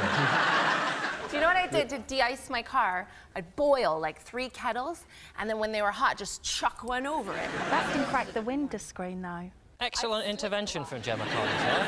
Why? Because you're putting boiling hot water on cold, so it can crack. I can't believe we're getting science. Yeah. I'm really impressed. We're doing a bit of science together. So hot water on cold, don't do it. Yeah, because it will crack and shatter, and it could be dangerous. Because it expands too quickly, isn't it? Yeah. It was very busy. It was very busy, though. A friend of mine works in a puffer jacket factory. And he said they just can't kill the geese fast enough. He said, we're in there just... So they're just chucking grenades in there now. Richard, you obviously think the snow is very dangerous because you're on a news radio channel. And the news reports often say things like, they always say, only take an essential journey. Don't take any non-essential journeys. And often the reporter saying that is in a tiny little village somewhere, and they'll have driven their quite big outside broadcast vehicle down a tiny little road into a village to tell you what you already know, that it snowed. And then they're telling you don't take non-essential journeys. Who's going out for a spin anymore? Well, one person's essential journey isn't another's. For example, I consider it essential for me to drive around counting snowmen. Somebody's got to do that, you know, count the snowman, height, you know, I can't do the weight, that's tricky. But every time I see a snowman, I always think to myself, God, I must get round to building a snowman. Why don't you stop driving around looking at them and use that time to build a snowman? Or take one. Get a van if there is one you really like with 2 coals for the eyes and carrot for the nose, perfect. Do they have a tradition of building snowmen in Germany? Is it we have got the finest snowman in the world. Well, I want to ask about German snowmen. Do they put the coal underneath the carrot? That would look good, wouldn't it? That would look good. Put a bit of coal there. Let's have a look and see if the snow is up there. Yes, Britain continues to be battered by freezing weather. Conditions in Birmingham were described as appalling, with no food on the shelves, schools shut and emergency services stretched to breaking point. And then it began to snow. The most interesting one is John Travolta. John Travolta? You know, he gets a bit naked, asks for some favours. This is the story that 2 people are suing him, claiming that he made inappropriate advances whilst having a massage. Apparently, so they say, he asked for a happy finish, and then when the guy refused, he accused him of being selfish. A little hissy fit to have. Come on, wank me off. No. Selfish sod. He said he's got a bill from a Chinese restaurant that night, I think it was in New York, and they've even got what he had, which is cream of some young man. 8 out of 10 cats. Should we just get the 70s on the phone and see if they need that back? I reckon there's no way he's gay. He was probably out with Simon Cowell picking up birds. I can't believe John Travolta's gay. I can't believe it. It's impossible to believe. He spent a lot of time in leather, he's great at dancing, perfect teeth, he's an airline pilot, hangs around with cabin crew. He's not gay. I should say that John Travolta has denied these allegations. David, you must have met him. You're a Hollywood star. Come on, you must hang out together. What is this show about? I thought it was an animal show. Yeah. I'm just wondering... It's 8 out of 10 cats. Yeah, they bring him on in the interval. They'll sit down there. If you've worked on Britain's Got Talent, I guess you've got used to not taking the title of a show too literally.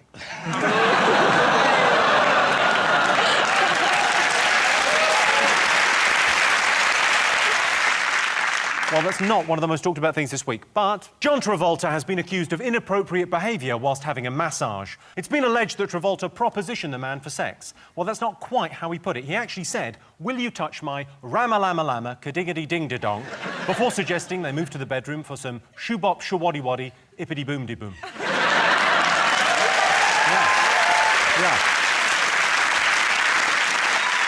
OK, Sean, what do you think the nation should be talking about this week? Well, there's the Britain's Got Talent, which you used to do, didn't you? You did it over here, didn't you? I did it over here. Britain's Got Talent's mainly made here, Sean.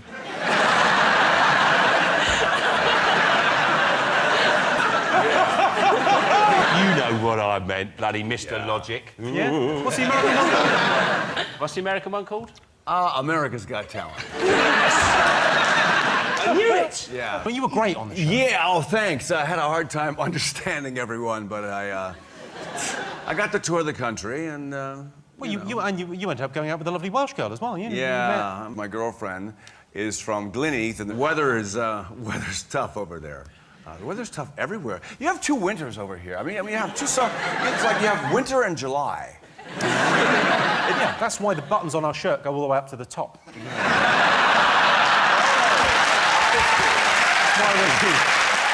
If they made Baywatch in Britain, you'd seen a lot more nipples coming through those.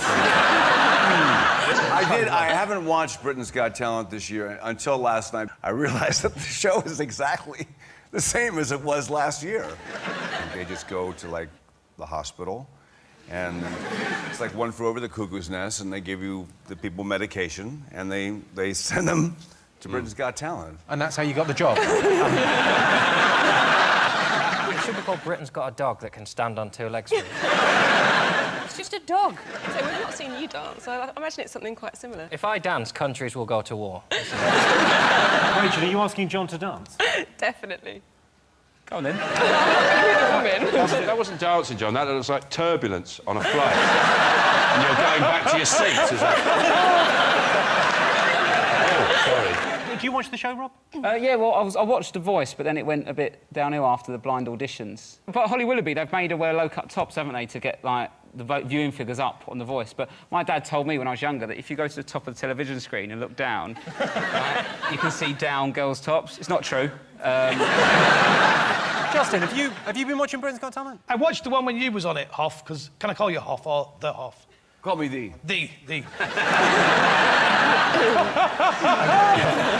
I like it every year where Simon Cowell or somebody with authority like you says, but will the Queen like it? And I've watched it for a number of years now, and I realise the Queen loves a bit of hip-hop street dance. I mean, if the judges were honest on that show, there wouldn't be a final, would there? They just go, well, let's just give up, you know. Butlins is brilliant at the moment because all the acts are on telly. You go to Bognor, you can see Ian McKellen doing Hamlet.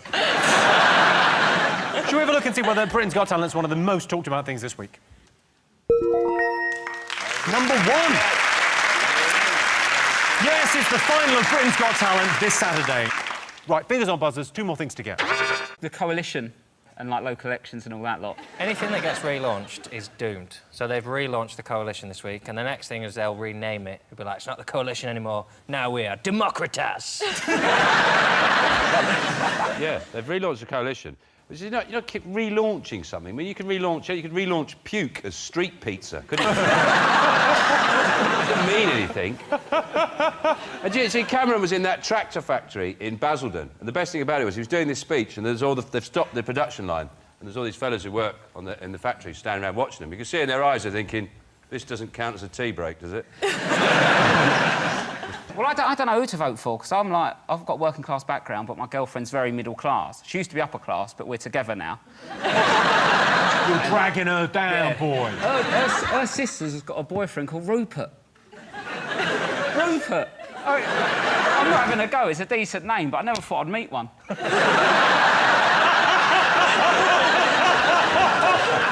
best way they could have re-established support in the nation this week is, like, slip a load of song lyrics into the Queen's speech. Because she doesn't write it, she just reads it. She'd have to go, I know for my people, money's too tight to mention. But, and it's a big but, I like big butts, and I can't...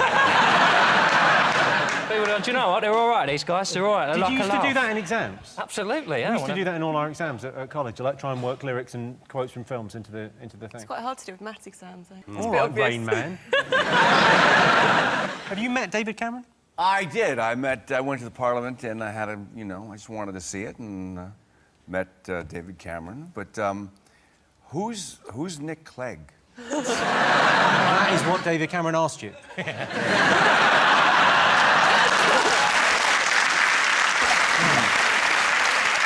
Right, let's see if it's up there.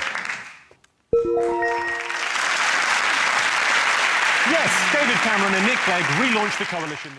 Did you know, for example, 25% of men think their eyes are their best feature. Let me think. Buns, guns, pecs, nads, little Jimmy Johnson, eyes. 6th best.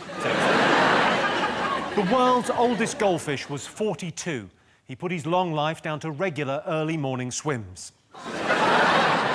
And the average life expectancy in the UK is 80 years. Does not include Scotland. Terms and conditions apply. Right, let's get started.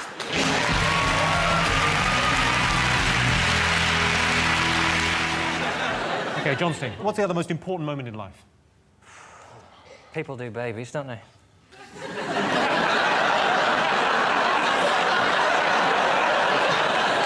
You made it sound like litter. I think the only reason I want to have kids is so I can look at other people's without being accused of being a paedophile.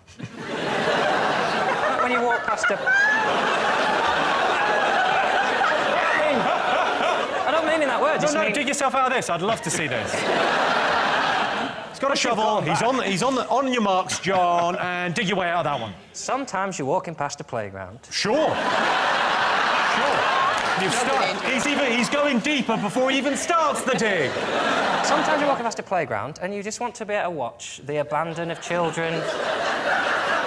It's like watching nature. It's like when you watch the leaves change in autumn. Sometimes you want to watch a kid on a swing and think, oh, I used to be on swings before I had jobs and before people judged me and before I wasn't allowed to be in a park. And then before you know it, you've been there half an hour and someone says, oh, which one's yours? You go, I'll go then. Fine. I'm not... It's a nice... And sometimes a baby will look at you. What you should say is, I haven't chosen yet.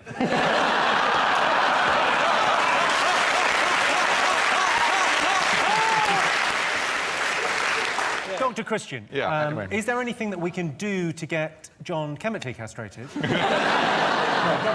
haven't got kids? Absolutely no desire to have children whatsoever. Yeah, you can't... They just linger too long and you can't have a life. They do linger, don't they? Yeah. They go on living is another way to say They go on. They linger. I mean, if they lasted 5 years, it'd be perfect, but no.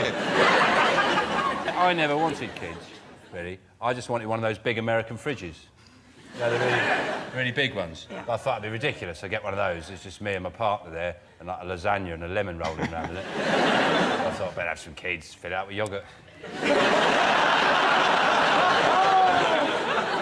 Well, I didn't think that I was very maternal until I had my baby. Isn't that a bit late, though? Yeah. That really is. That's kind of fine, isn't it? But then it was fine. No, honestly, you know... Yeah, but what if it wasn't? You can't put it back in, can you? You can't, can you? No, you can't. But see, if you do have every drug under the sun, don't... If somebody comes at you... Not whilst you're pregnant, I should confirm. No, but in labour, have everything. You know these folks that lie on beanbags and they have candles? No. No. You want to be numb, as God intended. You want to be numb from the waist down, knowing nothing about it until they give you a beautiful baby. That's conception or birth? Well... honestly, have everything. I've never heard anything more Scottish than that. Take all the drugs that you can. Seriously, all of them. Get all of them. It's brilliant. It's like you only had the baby for the high. No, but it is really... Honestly, I recommend it. It's expensive, though. No, it's on the NHS. Well, they've worked out. No, it doesn't cost you anything. It's on the National Health Service. No, he's saying having children, no, I mean raising children. Not the drugs. I know a guy that can get it for a favour. Yeah, to raise the child is something that the average they have through its lifetime is £200,000. Yeah. And that's not factoring in daddy's drinking, daddy's gambling. It's all worthwhile when they turn 13 and tell you that they hate you and wish you were dead. But then they'll look after you. I'll fast-track that. They'll look after you when you're old. What? When you're old, they'll look after you. All the money that you've paid out, they'll have to... I'm going to use the money I saved to look after me. Although I don't have kids, because tragically my girlfriend and I can't have children the way we do it.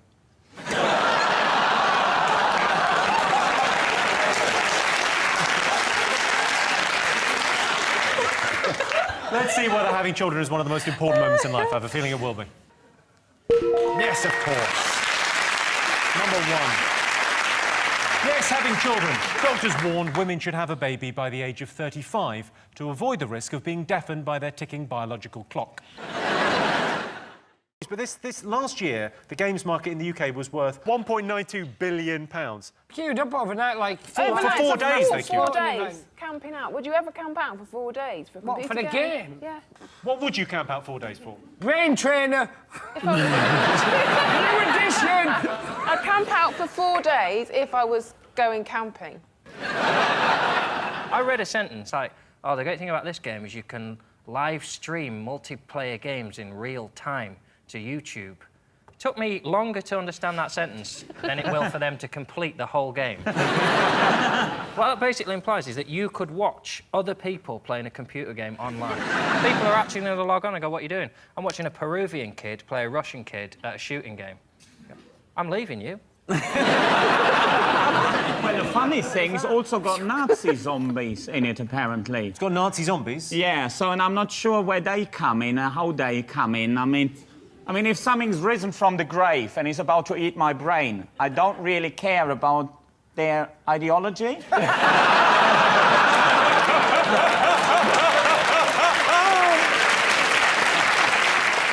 I was playing a Japanese gentleman at FIFA, and he didn't speak any English throughout the whole contest. It was me versus him. He beat me 9-0.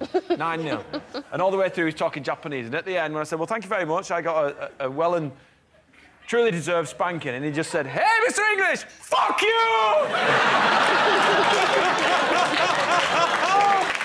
Let's have a look and see if it's up there. Wow. Yes, the new Call of Duty computer game has been released. Call of Duty Black Ops 2 is the most exciting, futuristic, slick, engrossing, brutal, Hollywood-produced reason you're still a virgin at 30 ever. Most British people judge others by their accent, true or false? What do you think, Henning? Do you think people judge you? Because you've got a bit of an accent, haven't you? I've got a bit of an accent. Definitely, there is a certain degree of judgment. I recently did a gig up in Bolton, and I got heckled with that wonderful line, fuck off back to London.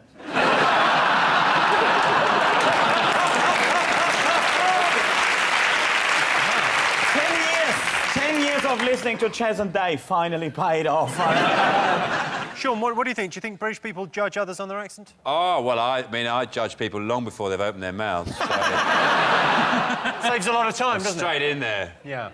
But I think it's interesting because, yeah, everyone, you know, there's a sort of, what's the word? A contingency in your voice, and it moves around, and you can change certain things. But the only really way you know how someone speaks is when they sneeze. And that's the true voice. You can't put on a sneeze. I was walking down the street, and I lived in East London, and there was this old Cockney walking along in front of me, like this. And then he was building up to a sneeze, and he actually went, hey. Hey, hey. Hey, hey. And he went, hey, choo! I thought, that's a Cockney sneeze. You couldn't put that up. No, you couldn't. That's a natural noise. My wife does a terrible thing. She doesn't give you any warning. She just goes, choo! There's nothing, no warning. She's sitting there, choo! Oh, shit! They've been shot.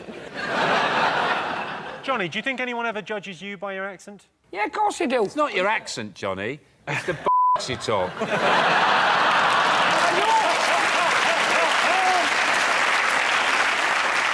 I know that I'm judged by my accent because there's certain letters, there's certain vowels that I miss out. There's whole words you miss. Yeah, like, sorry, Jimmy, when I run over you later.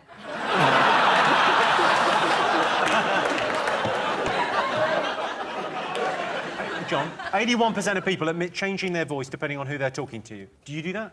You change your accent? No, James. I acquire accents quite quickly. And if I do gigs, if I go to a town, I instantly start thinking in the voice of where I am. Does that not sound like you're taking the piss, though? Exactly. If I've been doing gigs in Newcastle and you sort of go to a club after and you go, oh, cheers, mate, and you say, oh, fuck. I get the shit kicked out of me. I'm no good at accents, but I can do them if I've got key phrases. So if I'm trying to do Scouse, if I'm trying to do a Liverpool accent, I have to say, I want some chicken and a can of coke. Hey, that's not bad, though. Before I can start. And I can do Belfast, but only if I say, Ginger and Community. All right, so what do you think? Let's get some answers on this. Most Brits judge people by their accent, true or false? What do you think, Sean? True. You're going to go true? What are you going to say, John? True. I can tell you the answer is false. Only 25% of Brits say they judge people by their accents. Rubbish. Over generations, our accents become hardwired into our brains. For example, Chinese people find it difficult to pronounce R's, Germans struggle with W's, and girls from Essex find it almost impossible to say no. What do you prefer, home cooking or fancy restaurants? It's got to be home cooking. It's got to be home It's got to cooking? be home cooking, otherwise I'm out of a job. How many of the recipes that you've cooked on telly do you think people have done at home? What are you saying? I watch your shows, but I don't bake muffins. That's all I'm saying. I've done one of Hello. these. No, look. I'm bleeping, isn't it? Lots of people cook. He cooks my recipes. I cook my recipes. Yeah. I've made recipes. What does that And say? they're lovely. I mean, the thing is, I don't think it's about fancy restaurants anymore, is it? People don't really like fancy restaurants. They want some, like, nice home cooking or just like a steakhouse or something. OK, well, John, how do you cook at home? How do you prepare a meal? Oh, you spend your afternoon with a little bottle of wine doing your prep, don't you? You get it all in your little bowls and your jars. Do you really? You spend the whole day cooking it? Absolutely. And don't have people around either, they'll ruin it. Pesto. I make the best pesto going. I should have it in jars in restaurants. No, he was very proud. He told me about this pesto he cooked and he's very proud of his pesto. Give a man a fish, he'll eat for a day. Teach a man to make pesto, he'll end up with a massive company. Some people call a fancied restaurant the difference. For some people, like, you know, who eat at KFC, going to Nando's is like, ooh. Nando's is basically KFC for people who can use a knife and fork, isn't it? Worst thing about guests staying overnight? The other thing is when you stay at someone's house and they don't tell you straight away what the weird things about their house are. Just say, you cannot flush the toilet unless you stand on that floorboard and sing Oklahoma. Because otherwise you're in there at 3 o'clock in the morning still trying, and you know they can hear you. They heard you the first time when it didn't quite flush.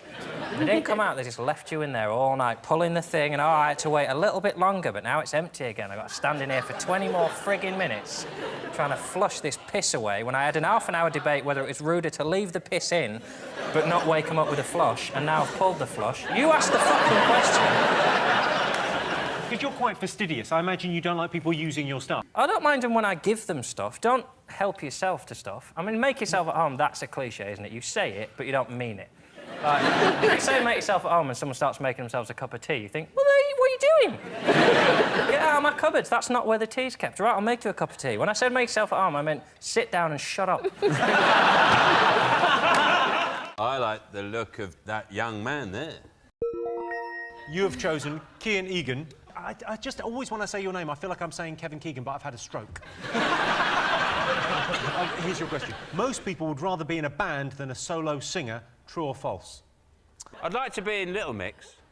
I'd like to be like the one and go, what's he doing in Little Mix? Like no, but they get a new member, then Little Mix have announced they've got a new member, and it's me.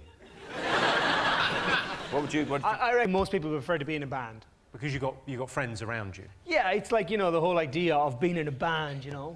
It's a bit cooler than I'm a singer on my own. A bit cooler? You know you were in Westlife, right? Yes, I know I was in Westlife. Can you name all the other members? Did you know each other growing up, all of you guys? Yeah, we did, yeah. We went to school together. That's proper band then, right? That's Did what you? want. I didn't realise you went to school together. I thought you were... No, we went to school together. So you knew each other since what age? Well, me, Shane and Mark we were in the same class as each other and we started the band up, and then Brian and Nicky joined about a year later. At what point did Louis swoop? Money!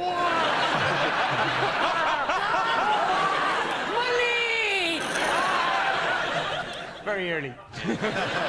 So are you a solo artist now? No, I'm not a solo artist. I was a member of a boy band for 15 years. And your voice is just broken. It's just breaking. It's only happened in their years. I had to leave. They threw you out.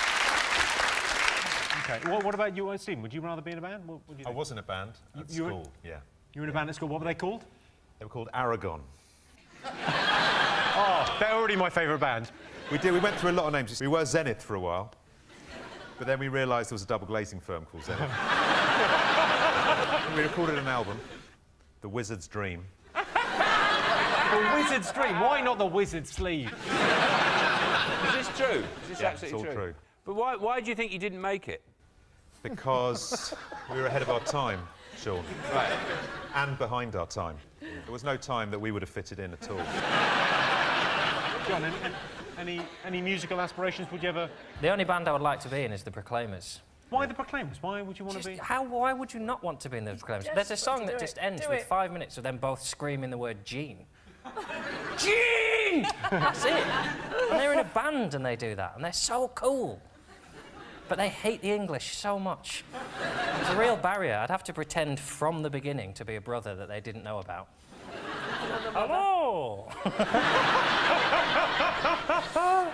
Tess, have you ever been... I haven't been in a band, but I've been in quite a few bands' videos. Which videos were you in? I did 2 Duran Duran videos, and then I was in 2 Soul to Soul videos, a Beloved video, the Soul one to where Soul, everyone was Beloved Duran naked, Duran. bar a few little, you know, plasters and... You were in that one? I was in that one, What's honey. wrong with that one? Plasters? But, you know, elastoplast and the right, you What know... a sexy look that is. Nothing. I'm Well, just so naked and I that, might you have know, you cut could my nipples. preserve your muscles. I'm in an Elton John video. It's, he keeps it at home. Sure. Why not? I've only got one song on my iPod, which is Rock Around the Clock. And I have it on shuffle. So 1, 2, 3 o'clock, 4 o'clock, 5, 6, 7 o'clock, 8 o'clock, it finishes. 1, 2, 3, 4 o'clock. Just for hours on end Happy driving. days. Drives my wife It answers a mental. lot of questions, though. That's why she drives like that. 1, 2, 3. Over that again. OK, let's get some on. So most people would rather be in a band than a solo singer. What are you going to go for, Sean? Band. Band? You think band? What do you guys think? I think solo singer. Solo. Solo singer, OK. I can tell you the answer is 72% of people would rather be in a band than a solo singer. You're right.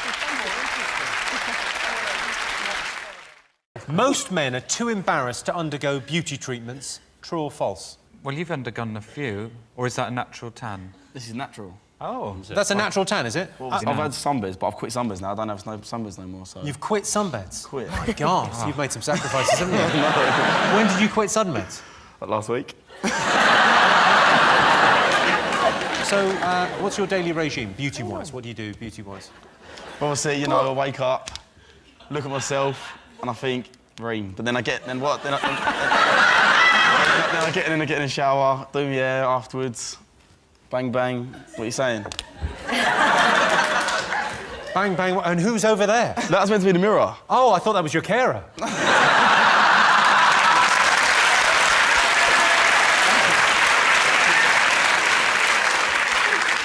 Jennifer, you're a lady. Now, do you think men are too pampered these days? Do we do too much? Yeah, I do. I like men, like, hairy, smelly. They come far... Johnny Vegas.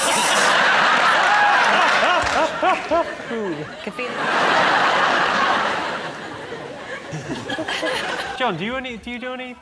No, I wouldn't say I'm too embarrassed. I just think the prettier you are, the more you're going to disappoint someone at some point, because they'll think, oh, that's the one, and then you go,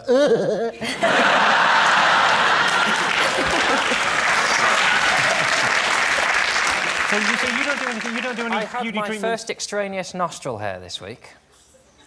It's terrible, isn't it? Yeah, it was the first one I was driving, and I just checked my rearview mirror, and it was there. Hello! And that was the first vanity issue I've had of like, well, that needs sorting, and there's no reason I shouldn't have just let them all come out. How'd you get it out? No. I just pulled and I pulled until I cried. When you go to Boots and buy your first nasal trimmer, the way the girl looks at you, you know, and she slides it across with the beep. I don't know, Johnny. What, and you can't look away, because if you look away, you give them a better angle. Sure. Beauty treatments. I have had waxing, but I won't take my trousers off. They have to do it keyhole.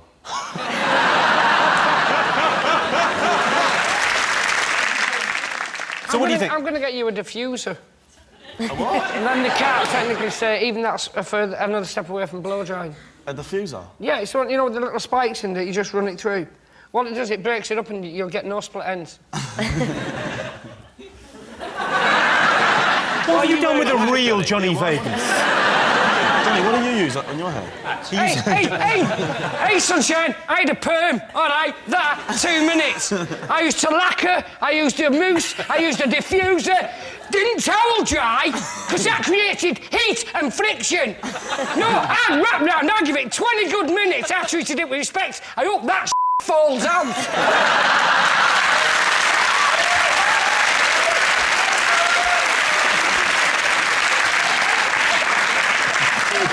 I didn't mean no offence to that, man.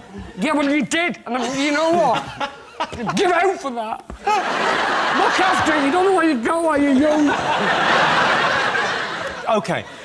So most men are too embarrassed to undergo beauty treatments. I'm going bald! Look at that. That's not that bad. No. I'm worse than that. Mind you, I think that's because I have very vivid dreams.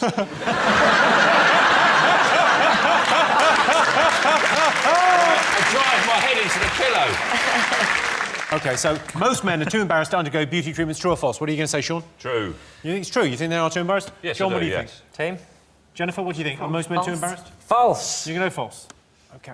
I can tell you the answer is false. Oh. You got it. Yes. Yes, only 43% of men said they'd be too embarrassed to have beauty treatments. These days, you can even get your arsehole bleached. That's what Liz Hurley did with Shane Warne. And the winner is the name of our final round. Here is your question. Top thing British people lie about. I think most people lie about any sentence that starts, I know a lovely place. Like when you're going for dinner or to a pub and they go, oh, I know a great little place. And it's miles away and it's shit. How was that your anecdote? I know a great place and it stinks and the food's crap. So now I hate the place and you for liking it.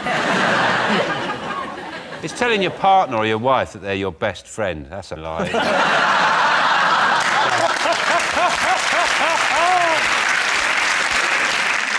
That's a lie. That's such a lie, isn't it? Because if you don't go out for 14 pints with your wife, do you? You don't say to your wife, let's go and have 14 pints. Because you do with a best friend, don't you? Go, let's go and have 14 pints. Why 14? Funny number. I lie about drinking quite a lot. Like, I'll say I only had 3 glasses of wine, and then I'll go, oh, no, I did have another 3 glasses of wine. And then I did kick a toddler in the face. It's a worry. I lied about Christine Brinkley. I say I saw Christine Brinkley. She was modelling flippers on the Albert Bridge. I see her at all. I say, you know Christine Brinkley? Yeah. She used to be my taekwondo teacher. Is she? Yeah. You know, I go, no, Christine Brinkley. I bought her she'd be on telly, and I go, see that woman there, Christine Brinkley? Years ago, I bought a reconditioned Flymo off her. Sorry, is that true or not, Sean? Did you buy a reconditioned Flymo? No, just make it up for a bit of fun. Just make up all these stories about Christine Brinkley. And you know the canoe man? He hid in her loft for a year. Do you know Christine Brinkley, yeah? I do actually know Christine Brinkley. Well, she's a nice woman. Yeah, I'm not saying she's not. I make up lies about her. John, what do you lie about? Everything, constantly. I lie about people's names.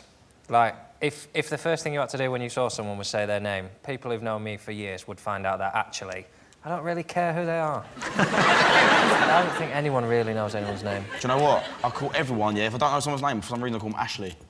That's good. That's good, because a lot of us have been just calling them mate or pal or all right, fella. For some reason, but Ashley's much better because if it is Ashley, quid's in. Is it age? Do people lie about age? Oh, that age is number 2. Number 2 on the list. Is it their weight? It's not worth lying about. Genuinely, people know I'm not 9 stone. I've tried it regularly. It's to do with partners. Sexual partners. That was the right answer. Did that at the beginning?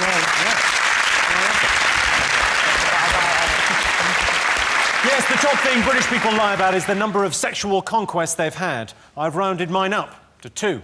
I was in America recently, and it's incredible. They know nothing about us. They're not interested in us anyway. And I was chatting to these guys in a bar, and they were hunters and they had guns, but they weren't stupid. You were chatting to them a bit. Then one of them said to me, "What sort of animals you got?"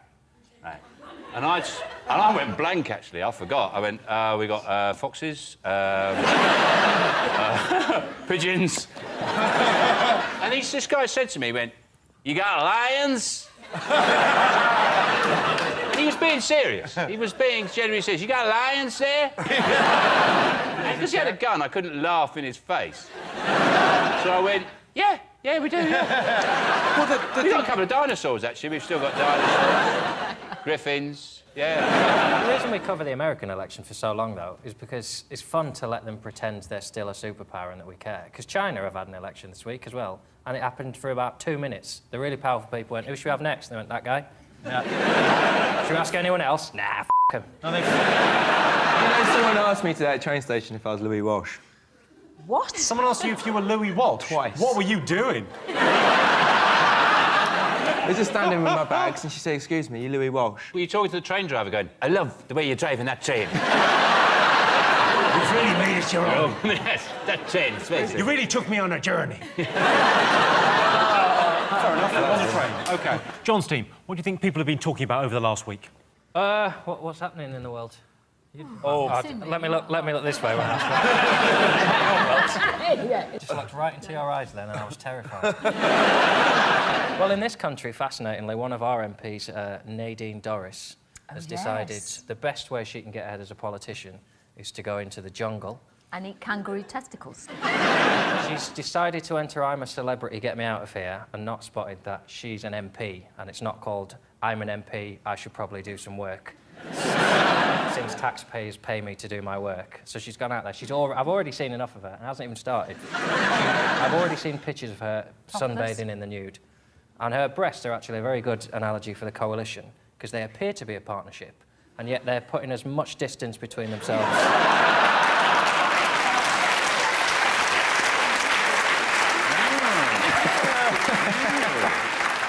Can we get a saucer of milk in here for They call her Mad Nad. That's what they call her, Mad Nad. I've got one of those. You left one, right? Yeah, it makes me do bad things. She's not really a politician. And she's an idiot as well. In her interview on her way in, they said, anything you're afraid of? And she went, well, yeah, rats. Like, don't be a dick. Now there's going to be rats. If I was going in there, I'd go, I'm scared of beer. If I see a can of beer, I freak out. And beds and chocolate and crisps. Sky Sports. Oh. I'd be sick just listing it. She said, I'm doing the show because 16 million people watch it, and I think MPs should be going where people go. What, the Outback? But she said one of the reasons she wants to do it is she wants to discuss and communicate her views on abortion. And I think that's just what ITV have got in mind, isn't it? Primetime TV is a serious discussion about abortion with Eric Bristow and a shit Doctor Who going, oh, really? I didn't know that. Yeah. That's not the kind of TV that ITV have got in mind, and they'll edit all that out and they'll just have her with, like, a kangaroo's bollock hanging outside. Would you do it? No way. I hate spiders. I hate moths. Moths? Moths. It's just a black and white off here now.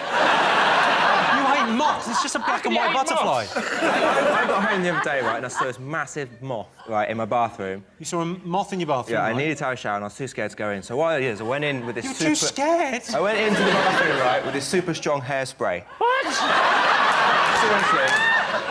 And you did the moth's hair? No. I sprayed this moth, shut the door, waited for a minute, saw it on the floor, sprayed it, and then literally crucified it like it was just stuck. Poor moth is there. He's blind. He ain't blind. Is he blind? Yes. Now you feel bad, don't you? Basically, you've gone up to a blind person and just hairspray in their face. Imagine right at that moment some sort of electricity disaster happened and you were turned into Mothman. It'd be terrifying. You could both fly and, like, flip and roll. Then you'd go into the jungle and you would tear that game apart. Carol, would you ever go into the jungle? What would it take? No, I won't go into the jungle. Do you get offered it every year? Yeah. Every Shall year I tell they you call? how much they offered me this year? Yeah, go on. Wow. £250,000. £250,000? Really? And you went, no, I'm not doing it, not worth it. Can I go dressed I'll go as tomorrow. I think it was 250,000. I'm not very good with numbers. 25. Was in the hundreds. Even if it's 25, I'd eat the whole kangaroo. I'd start at its feet. I'd just eat... I'd eat its fur, its face. I'd eat the whole kangaroo. I'd let the kangaroo eat my balls.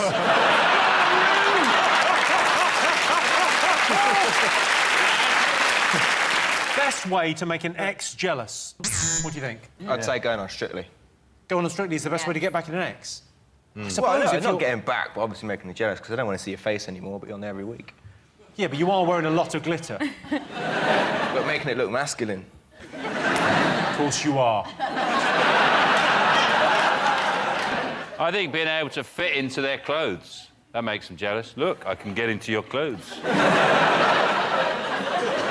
up, waddling in one of their dresses, go, look, it fits me better than it fits you! I could look better than you in this dress! It's jealous, not terrified.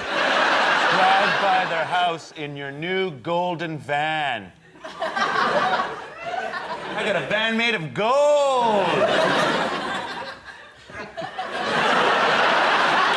Tony, for the last time, you've got a yellow car. It's a golden van, man!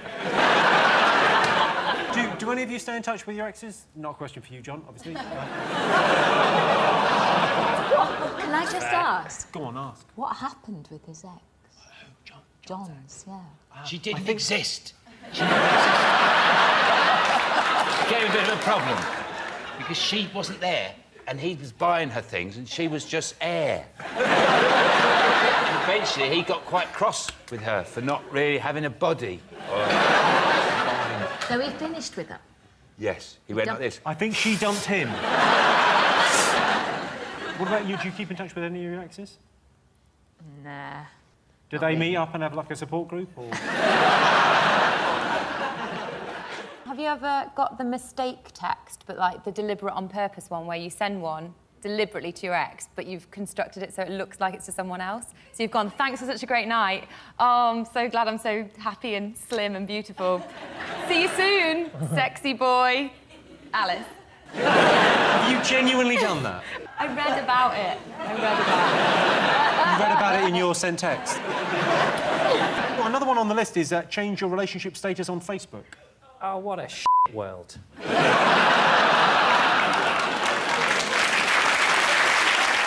John's team, you ought to go first. What do you think the nation have been talking about this week? Well, one of the things that's affecting my world is all the sadness of all the high street shops closing. So I think that's probably one of the things. So Habitat going, and Thornton's going, and Jane Norman, and all these shops, and it's very depressing. It's sad. And I used to work at Habitat. You used to work at Habitat? I used to sell sofas at Habitat. Did you? Not very well, clearly. It's gone downhill because I left. So all these shops are closing down, and it's very sad, other than the bitch that used to be my manager at Habitat who's now been sacked. Yes!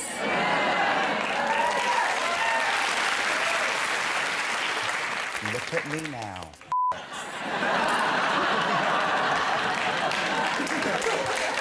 What if she's fat? Sorry? What if she's fat? And then you said, oh, look at me now. You should need to go and help her. What do you think? I'm a stylist, not a magician. She was a Oh, no, you're dead! You come on 8 out of 10 cuts just to slam an unemployed pensioner. Good on you. Yeah, absolutely. Yeah, by the way, if you're watching... I'm going to kill your cats.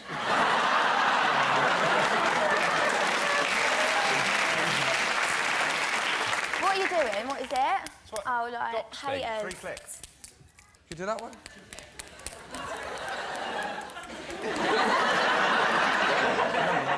You look a little bit special at the best of times.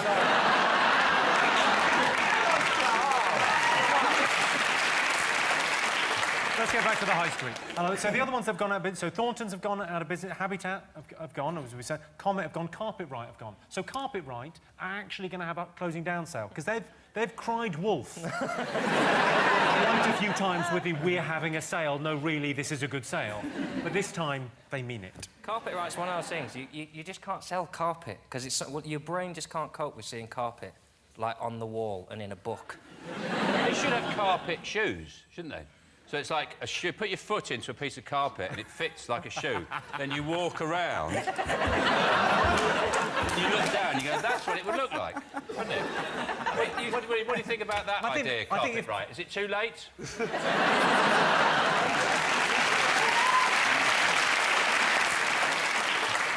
Do you do much shopping on the high street? Well, I don't shop in Thornton's because I don't eat chocolate. So...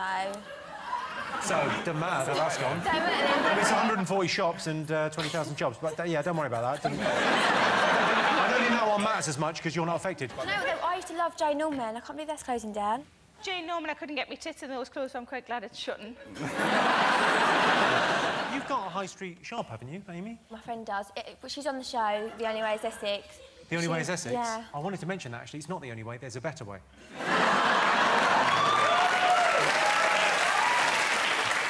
But you own a tallying salon, don't you? I do vajazzles. Basically, for the show, I do vajazzles, and they come in and tell me all their life stories. Why don't you come down? Why don't you have a vajazzle? Why don't I come down? Because I don't have a vagina.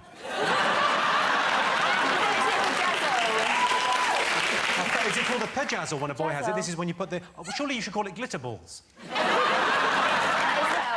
I don't do that. What's a vajazzle?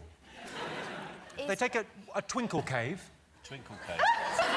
And they decorate around the top of the twinkle cave with a few little shiny things, Sean. It's delightful. And it's called vajazzle. What? No, I don't understand. They decorate it? Yeah. Yes, they do. Why? You know, because sometimes when you look at one, you go, oh, it's a bit dull, isn't it? Yeah. Well, you see what you can do? You can do them at home. I'm sure yours are much better, but you can do it at home where you just put a bit of, like, Pritt stick on.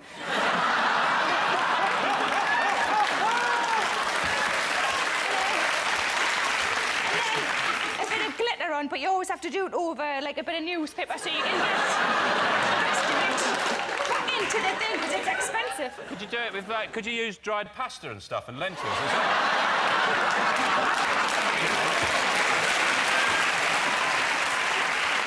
Let's have a look and see whether the high street is one of the most talked about things this week. Yes, this is the news that several high street stores face closing. Clinton Cards is in trouble, so I popped into Hallmark to get them a sorry you're closing card. John's team, what do you think people have been talking about this week? The most interesting one is John Travolta. John Travolta. You know, he gets a bit naked, asks for some favours. This is the story that two people are suing him, claiming that he made inappropriate advances whilst having a massage. David, you must have met him. You're a Hollywood star. Come on, you must hang out together. What is this show about? I thought it was an animal show. I'm just wondering. It's 8 out of 10 cats. Yeah, they bring them on in the interval. Sit down there. If you've worked on Britain's Got Talent, I guess you've got used to not taking the title of a show too literally.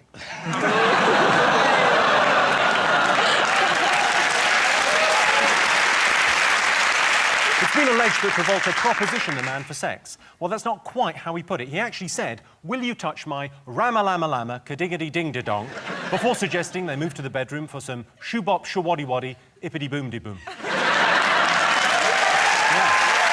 Yeah. OK, Sean, what do you think the nation will be talking about this week? Britain's Got Talent. You did it over here, didn't you? I did it over here. Britain's Got Talent's mainly made here, Sean. What's the American one called? America's Got Talent. I knew it! Yeah. But you were great on the show. Yeah, oh, thanks. I had a hard time understanding everyone, but I got to tour the country and, Well, you ended up going out with a lovely Welsh girl as well, you Yeah, my girlfriend is from Glenheath, and the weather is, weather's tough over there. The weather's tough everywhere. You have 2 winters over here. I mean, you have 2 summers. It's like you have winter and July. Yeah, that's why the buttons on our shirt go all the way up to the top.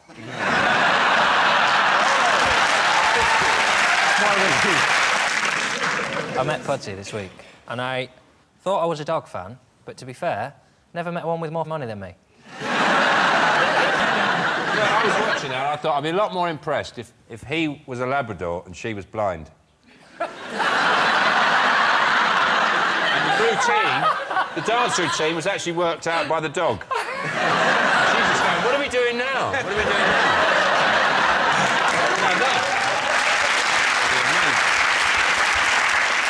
They won £500,000, is that right? Yeah. I know. It's amazing. It's a lot of money. How much does the lady get? All of it. It's a dog. I think she's going to go, one for me, one for you. One for me, one for you. And I go, he's not looking, he's over there. Chucks a stick away and goes...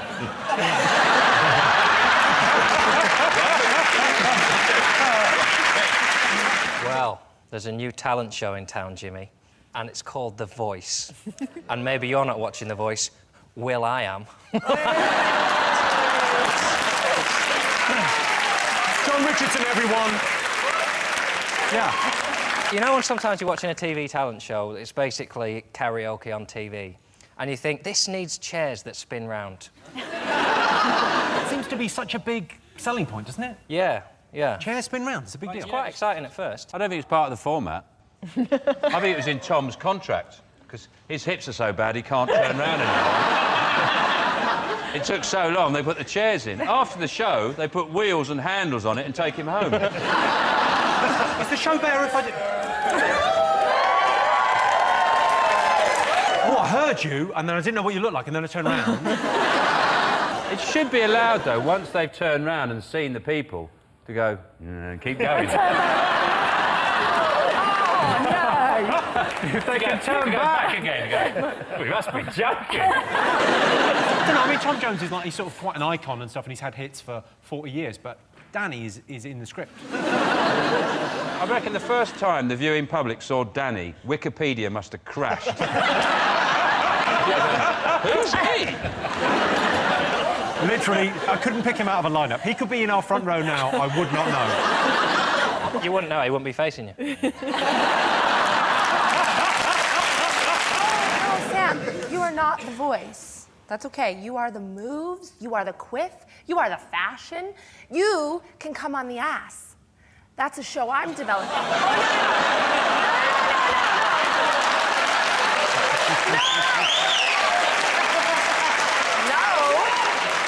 It's a new show I'm developing, The Ass. The Ass. And the judges are Kim Kardashian and J-Lo and Nicki Minaj and Beyonce. And they look at an ass. And then based on that ass, they decide whether they want to hear your talent. And if you don't have one, you're on Kim Kardashian's team. You can come on the ass and you can come on the ass. No, I can't guarantee you'll get in, but you can...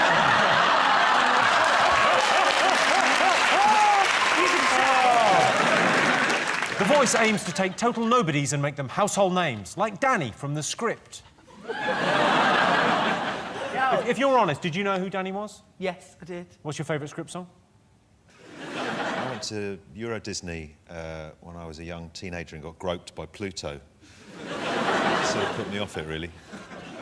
Had my photo taken with him in his big dog hand. Gave me a squeeze on my prepubescent buns. He probably doesn't work there anymore. He's probably moved on. He's probably a priest now or something.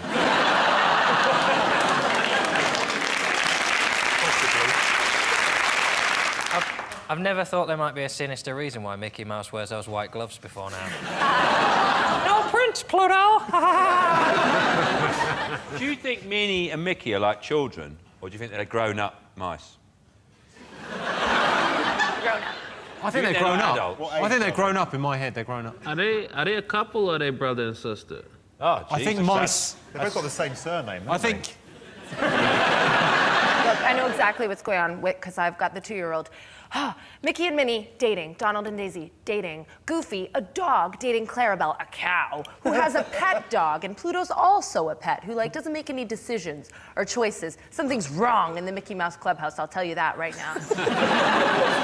That was such a good explanation.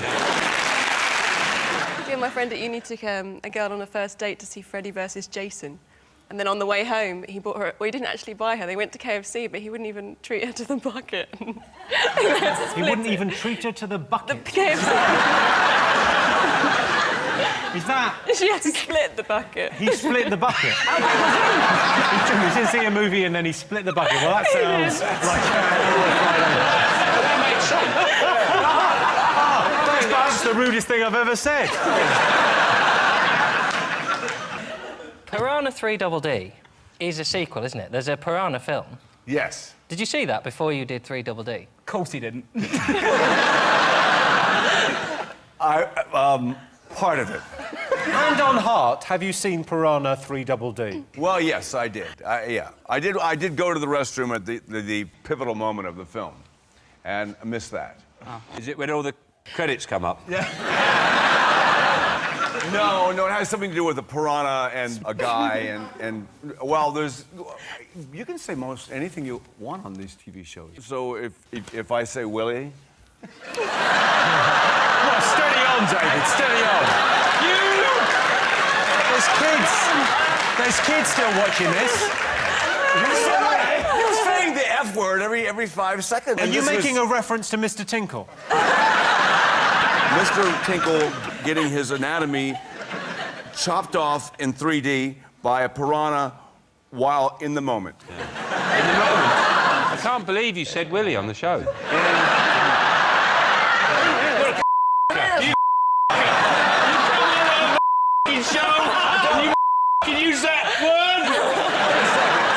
Don't you have people... I mean, do you not have the name Willie over here? Is there a Willie in the audience? Oh, no! 35% of Americans think British accents are attractive. Well, jolly nice of you to say so, fatty. 19% of people who bought Katie Price's latest book, Love, Lipstick and Lies, haven't read it yet. Fine, we haven't read it, she didn't write it, everyone's happy. Right, let's get started. So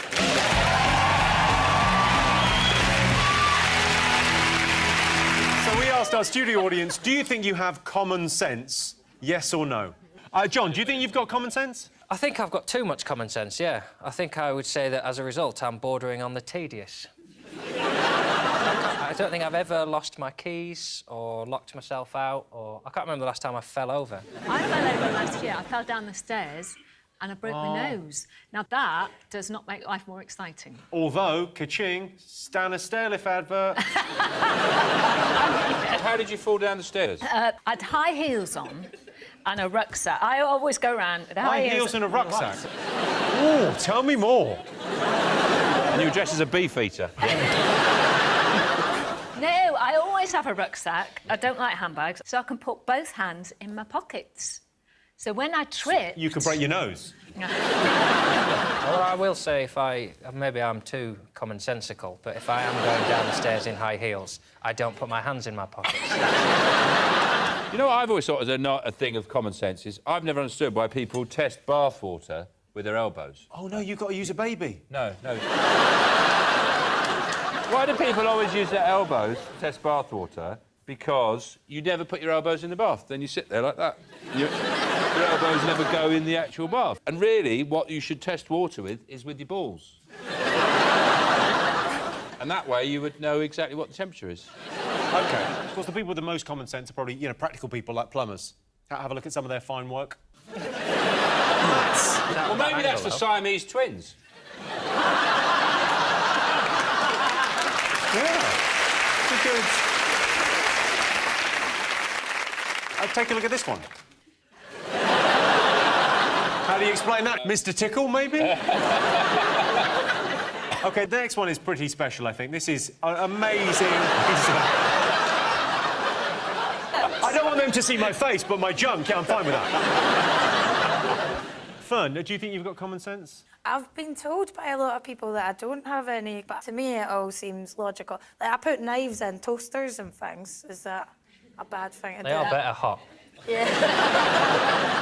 So what's the thing you've done that you've kind of gone, oh, actually, that was a bit crazy? Oh, I was on the phone once talking to my friend when I was at school. I was playing with some paracetamol pills with the other hand. Sure, you play with paracetamol, yeah? As a child, yeah, sure. I started putting Scottish it in... Lego.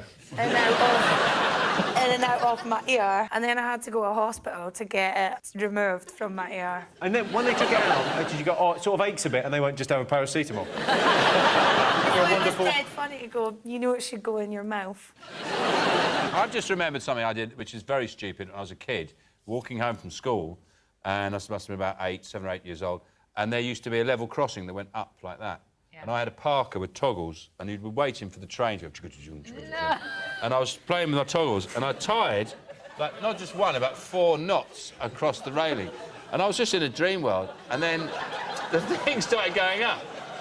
And I was hanging on to this railing in the sky. And luckily, this guy got out of his car and sort of climbed up and cut me down as I was going... Are you going to go for Sean? Yes. OK, you're going yes? I can tell you the answer is yes. 76% of our studio audience think they have common sense.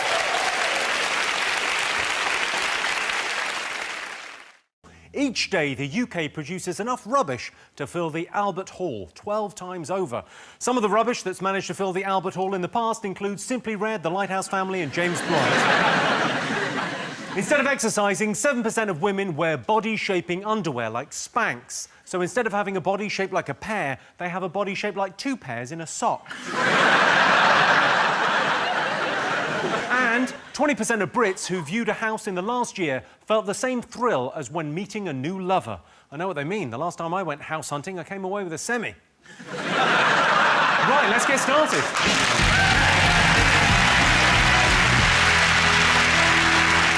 Gay marriage. Gay marriage? That's been happening, isn't it? Well, they're allowed to get married now, aren't they? Gay men and women. That is it. You're looking at me like I've on my head. What's going on? It's a weird way you said it there. You said gays can get married now, men and women. I felt pressured to expand, but when I said gay marriage, I think that pretty much sums it up in 2 words. Everyone looks at me and I thought, well, I'm going to have to add a bit more info. I'm going to have to press... I felt like I was pressing I on the Sky control. Unnecessarily, because if I see a programme that says gay marriage, I think, hello, gay marriage. What do you mean by gay marriage? Basically, it's when gay men and women... get married to each other? So the gay men marry the women? I don't even know what's happening. It became this massive thing, and now it's just kind of happened, and no one can really understand what the fuss was about. Well, there was various people saying there was going to be floods, didn't there? Yes. One of the UKIP, whatever they're called, spokespersons. He said that there will be biblical flooding if there's gay marriage. And if you think about it, we've just had a fantastic summer and a very balmy autumn. So I'd just like to say to all the gay and lesbian people out there, thanks a lot for that. I wore shorts on Halloween. Enjoyed it. So thanks for the lovely weather. It would be brilliant if that was true, though, wouldn't it? If that actually worked. If, like, gay people having sex caused it to rain. Because if it was a really hot summer and it was, like, a hosepipe ban, my garden was, like, struggling. Like, because my mate's gay, I could be like, you don't mind giving him one, dear, my gypsophenias are falling apart.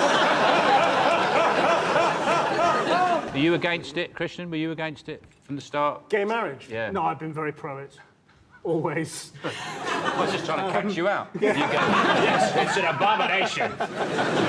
We used to have to do these debates on the news between people who felt very strongly for it and against it, and it was just like, it's just marriage. It's probably a mistake, whatever you're doing. So, I mean, but you can't express an opinion one way or the other. You just have to host the debate. Yes, try and stay as neutral as possible. Do you ever try and show it in your eyes? Yeah. With a wink. Yeah.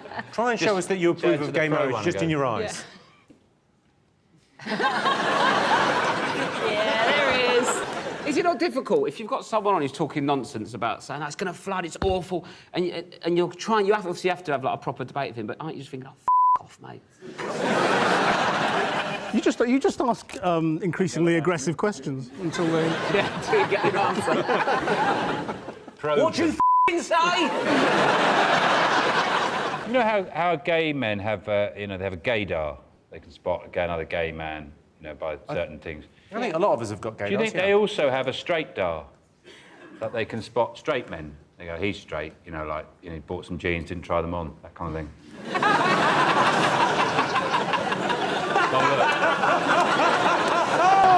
Literally, my first thought there was, what kind of an idiot would buy jeans without trying them on? There's so many different cuts. They're the same size as the ones you just threw in the bin. But I think that, obviously a big step towards equality, gay marriage, but the real sign of true equality is when there's arranged gay marriages. When you find out you're marrying Terry from Leicester. I don't think, even if I was gay, I think I'd struggle to have a gay wedding, just because some of my family members, like the older ones, I was not as open-minded. Do you know what I mean? So if I was saying like gay marriage at the front, when they say, any reason why they should not be wed? Like my old uncle, like, they're 2 geezers! No, that's allowed now, uncle, chill out. Are you referencing a specific uncle there? Yeah, I am, I'm not going to tell his name. What is his name then? Mohammed. My uncle Mohammed. There were some leaked photos on the internet. Stolen photographs, actually. The trouble is with this, nudity in women is used to sell things. It's on advertising, it's used to make pop stars sexy, and I realise how you can solve it is by all women being naked all of the time. Hear me out. You have my attention. Hear me out. So first of all, yes, they can't use steal women's nudity as a currency. People can't go, oh, Jennifer Lawrence, why does she even have naked photographs done? So, because we're all naked all the time, that's just a photograph. And then the other thing that happens is that straight men can't handle it. And they just start ejaculating all over the place and frothing at the mouth. They can't leave the house, they can't go to work, and then women and gay men rule the world. I love this idea. I sense for very different reasons to you. Apple is still saying that the iCloud wasn't hacked, so we still don't know how they got these photographs. I think they do know how they leaked the photos now. I think it was. Oh, do they? How? It was a phishing email that they sent to the actresses in question, saying, "Oh, your Kim Kardashian don't go fishing. What are you talking about? As if she's going to open that. Always delete ones you don't know it's from. And if I'm Kim Kardashian, I'll see. Oh, do you want to go carp fishing? Why, if you're taking a photograph like that, would you put it on a cloud? It saves everything. It even saves stuff No, that you deleted. It doesn't save mine. Yeah, it does. With a setting. No. Seriously, Carol.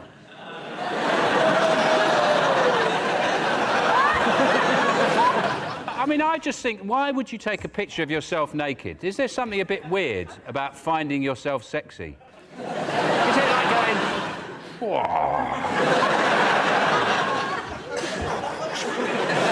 Oh, if only I was someone else, I'd bloody do me now. I'd give myself a right. Whoa! There's something weird about you doing it. It might not be deliberate as well, though. I mean, like, my kids are at the age where they think the funniest thing in the world is to come into the bathroom when I'm in the shower and take pictures. It's not the naked pictures that worry me, though. It's everything on your phone.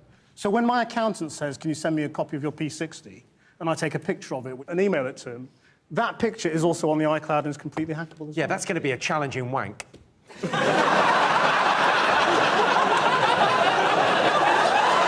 Do you judge people by their looks, yes or no? Depends what they look like, innit?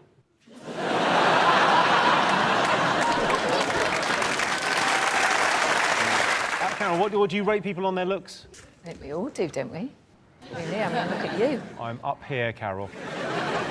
No, she's wondering where the wedding cake is, Jimmy. Are you saying that I look like a wedding cake decoration? You look like a wedding cake decoration. It's our little joke.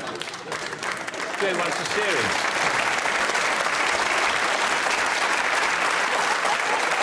What's your guilty pleasure, Christian? My guilty pleasure is probably ringing the BBC Viewers Calls line during BBC News and saying, you're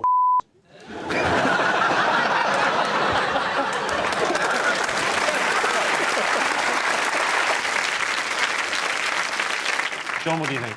Well, people don't feel guilty enough, do they? Let's be honest. If people felt less guilty about the they like, then stuff would be better. But most people's take, like, X Factor is popular, and music is and food we eat is and we don't feel guilty about it anymore, do we? OK. OK, I mean... Put your hands in the air! John's rapping.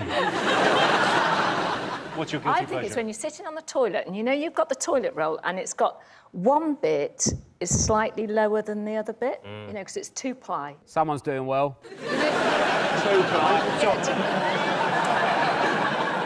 What you're meant to do is take the top bit over like that. Do you do this at home? And then you get it, and then they all measure up and you rip that bit off. No, but then you get out of sync. No, because... no. Why are you in the sink?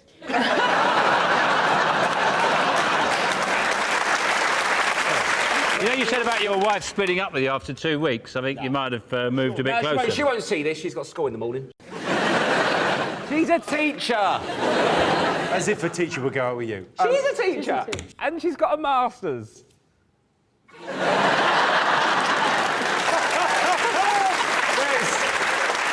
a man that knows he's punching above his weight. Definitely. Well played. Any other thoughts? Watching Jeremy Kyle. Oh, well, you're very close with that. Shit TV. Is it, yeah, reality TV or something? It is reality TV. That's the right answer.